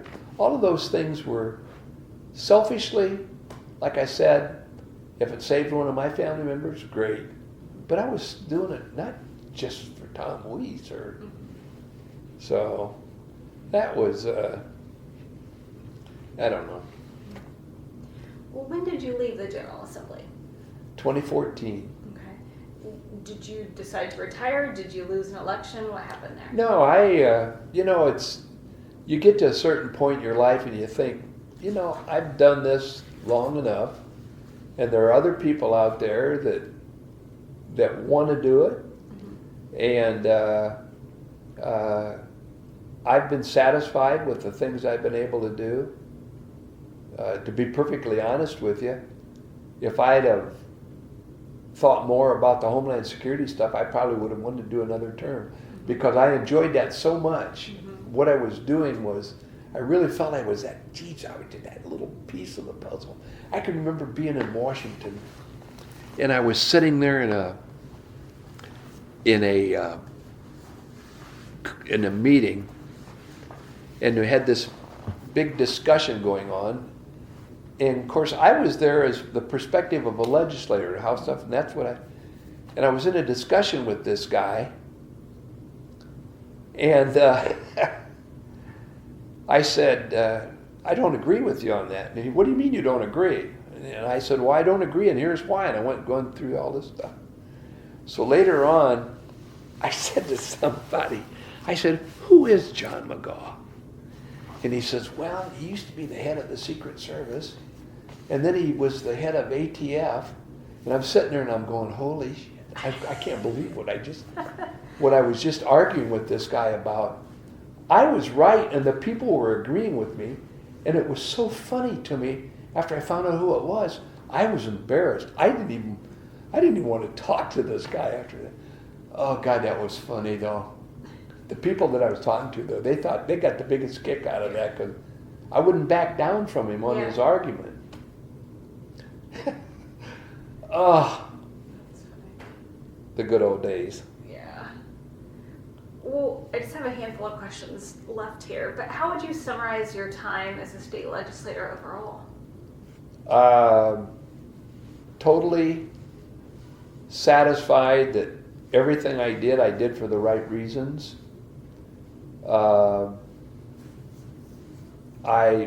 Very few times did I ever vote for something that I didn't think was the right thing to vote for. And when I say that, you found it out after you voted for it. Right. Maybe that's the way you did it. But I don't really. I don't have any embarrassment about any vote that I did because of how I felt when I voted, that I was doing the right thing on that vote. Might have found out later that I wished I wouldn't have. I look at my career as one of satisfaction that I did always think I was doing what was the best, and it wasn't the best for Tom Wyss. It was best for my constituents in the state of Indiana. I liked the thing that the district that I had was so compact that I could look at the big picture rather than just at my district, because some legislators have 6 or 7 or 8 counties. So they've got a variety of issues that they have to deal with. They have little towns, they have maybe a little city, they've got farmers, they've got all this. I could look at the state. And so therefore, if you look at a lot of my legislation, it could have involved something that came up locally or something like that, or in this area, but it really had a state impact. And that's what really was the satisfying thing, was that it wasn't just that I was so parochial that it was only because of, what it meant here in my district. I could look at it like that. And that's one of the things that's why I enjoyed that part of it so much, especially in the safety stuff like that, because it was the state. Sure. It was the state. Do you have a favorite story or anecdote from your time serving as a legislator? Favorite story? Oh, golly. Or do you have too many, probably?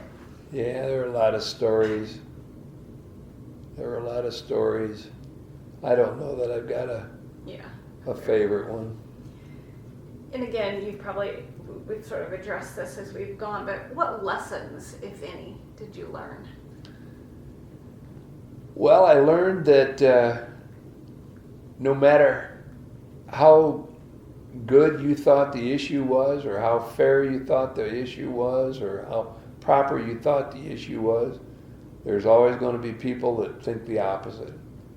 And the toughest part of that is, like we had mentioned earlier, is to convince people that either you're right and they're wrong, or you do a better job of explaining yourself or whatever to get them to come. But yeah, it's funny because it's interesting how you can see a subject matter and immediately think this is the answer, and then all of a sudden you start listening to other people and you think, whoa, I never really thought of it that way. And I don't know, that's How has the state changed over the course of your lifetime? How's the state of Indiana evolved? Yeah, we've gotten more people, thank goodness. The economy has come back very good, I think, in the last, we've always been a heavy manufacturing state, but like in my community, we saw a lot of loss of manufacturing. Harvester left. The motor business that I was with is totally gone. Totally gone. 10,000 employees in Fort Wayne are gone. International Harvester, 13,000 employees, gone. So it's kind of good to see, and we've still got the good manufacturing, but we're changing over to IT is becoming a tremendous thing here in Indiana. So we're seeing the economy change, and hopefully we're going to see the more and more kids. That's the part that always bothered me, was how few people go to college still in Indiana. There's still, out here used to be IPFW, now Purdue Fort Wayne. It's interesting to see the number of first-time family students, college students, still. So we still got a long way to go for education, but I think we've come through some. I think overall we've done some really good stuff with the leadership that we've had, in the state. I'm talking gubernatorial and legislative.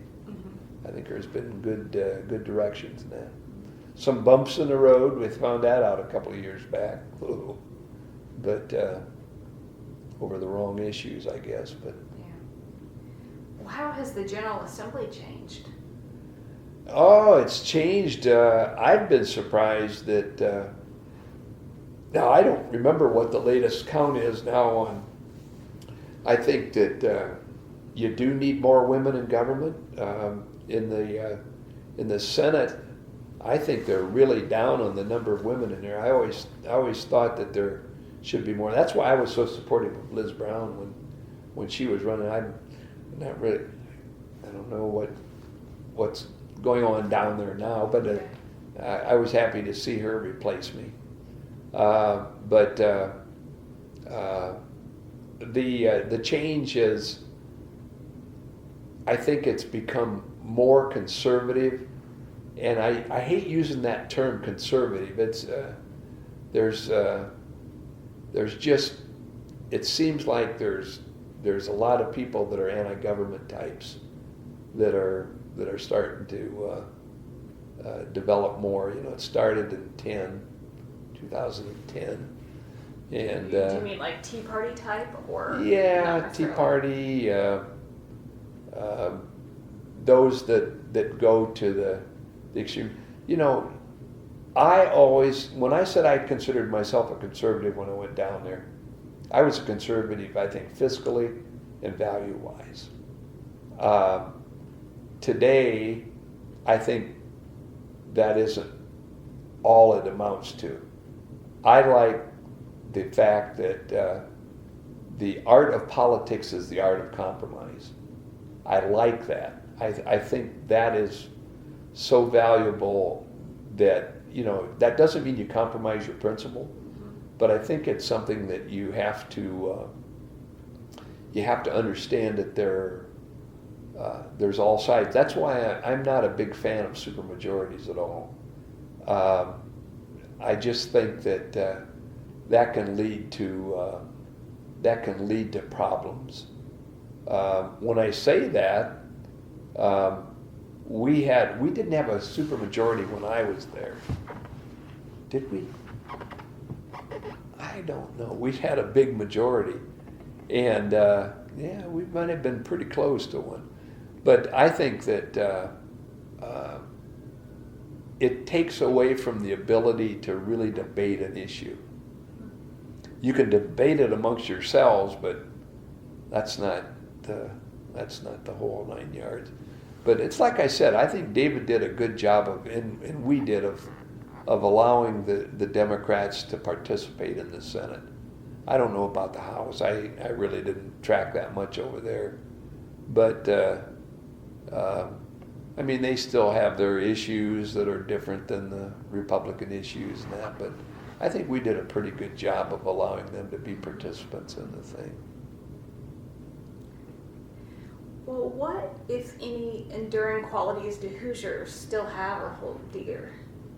Enduring qualities to Hoosiers? Mm-hmm. Bobby Knight? Is it? No. This kind of I think that, I think that just because of what I was talking about, where even though there are super majorities and we allow participation by the other side in that, I think that that it's more common sense. You can be book learned and not be valuable at all. I mean, you may be the smartest person in the room, but that doesn't mean you got common sense. And I think that's one of the things that Hoosiers do have, is that they've got common sense, and they do look at issues. And I'm talking in the majority. There's always the minorities that are, they're either the ultra right or the ultra left or something like that, and that's what I mean by minorities. But I think good common sense is really what Hoosiers have, and we've lived with and continue to have. Well, that concludes all my questions. I asked a lot, but is there Yeah. anything we haven't talked about? Or? I don't know if I ended up giving you too much wordage or... No, not at all. No, it's hard to get through, I think, 29, 30 years of service Well, in it's... just a few hours, but... No, well, I'd be happy to talk to you anytime, but I... No, it's like I said, it's when I was done with the 29 years, I think at the end of 2014, I was ready, surely ready to get out, you know, and everything. But then after a while, you know, you start missing some of the, and what I really miss are staff and the friendships that I had down there. If there's anything that Tom Wyss had in Indianapolis was he had friends with staff. And whether it was the Senate, the House, the auditor's office, the treasurer's office, any of them like that, because I always looked at them as positives, that they represent something good for this. You know, they're trying to do their job for the benefit of everybody, and they don't get enough good credit done by whether it be by the legislature or the bosses or whatever else. There are people that are trying to really do their job and do the best they can, and so you want to make sure you acknowledge them and support them. Yes. So, but it's now my secretary just retired, and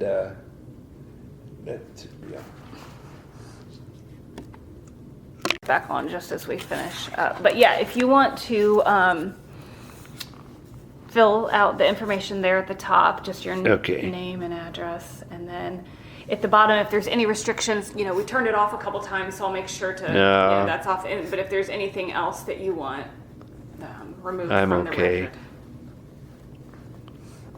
But thank you so much. I'm sorry I took up so much of your time today. But I really enjoyed it, and this learned a was. lot.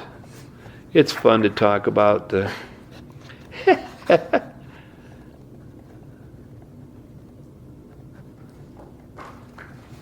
then I'll go ahead and shut these off if you're okay with that. Yep.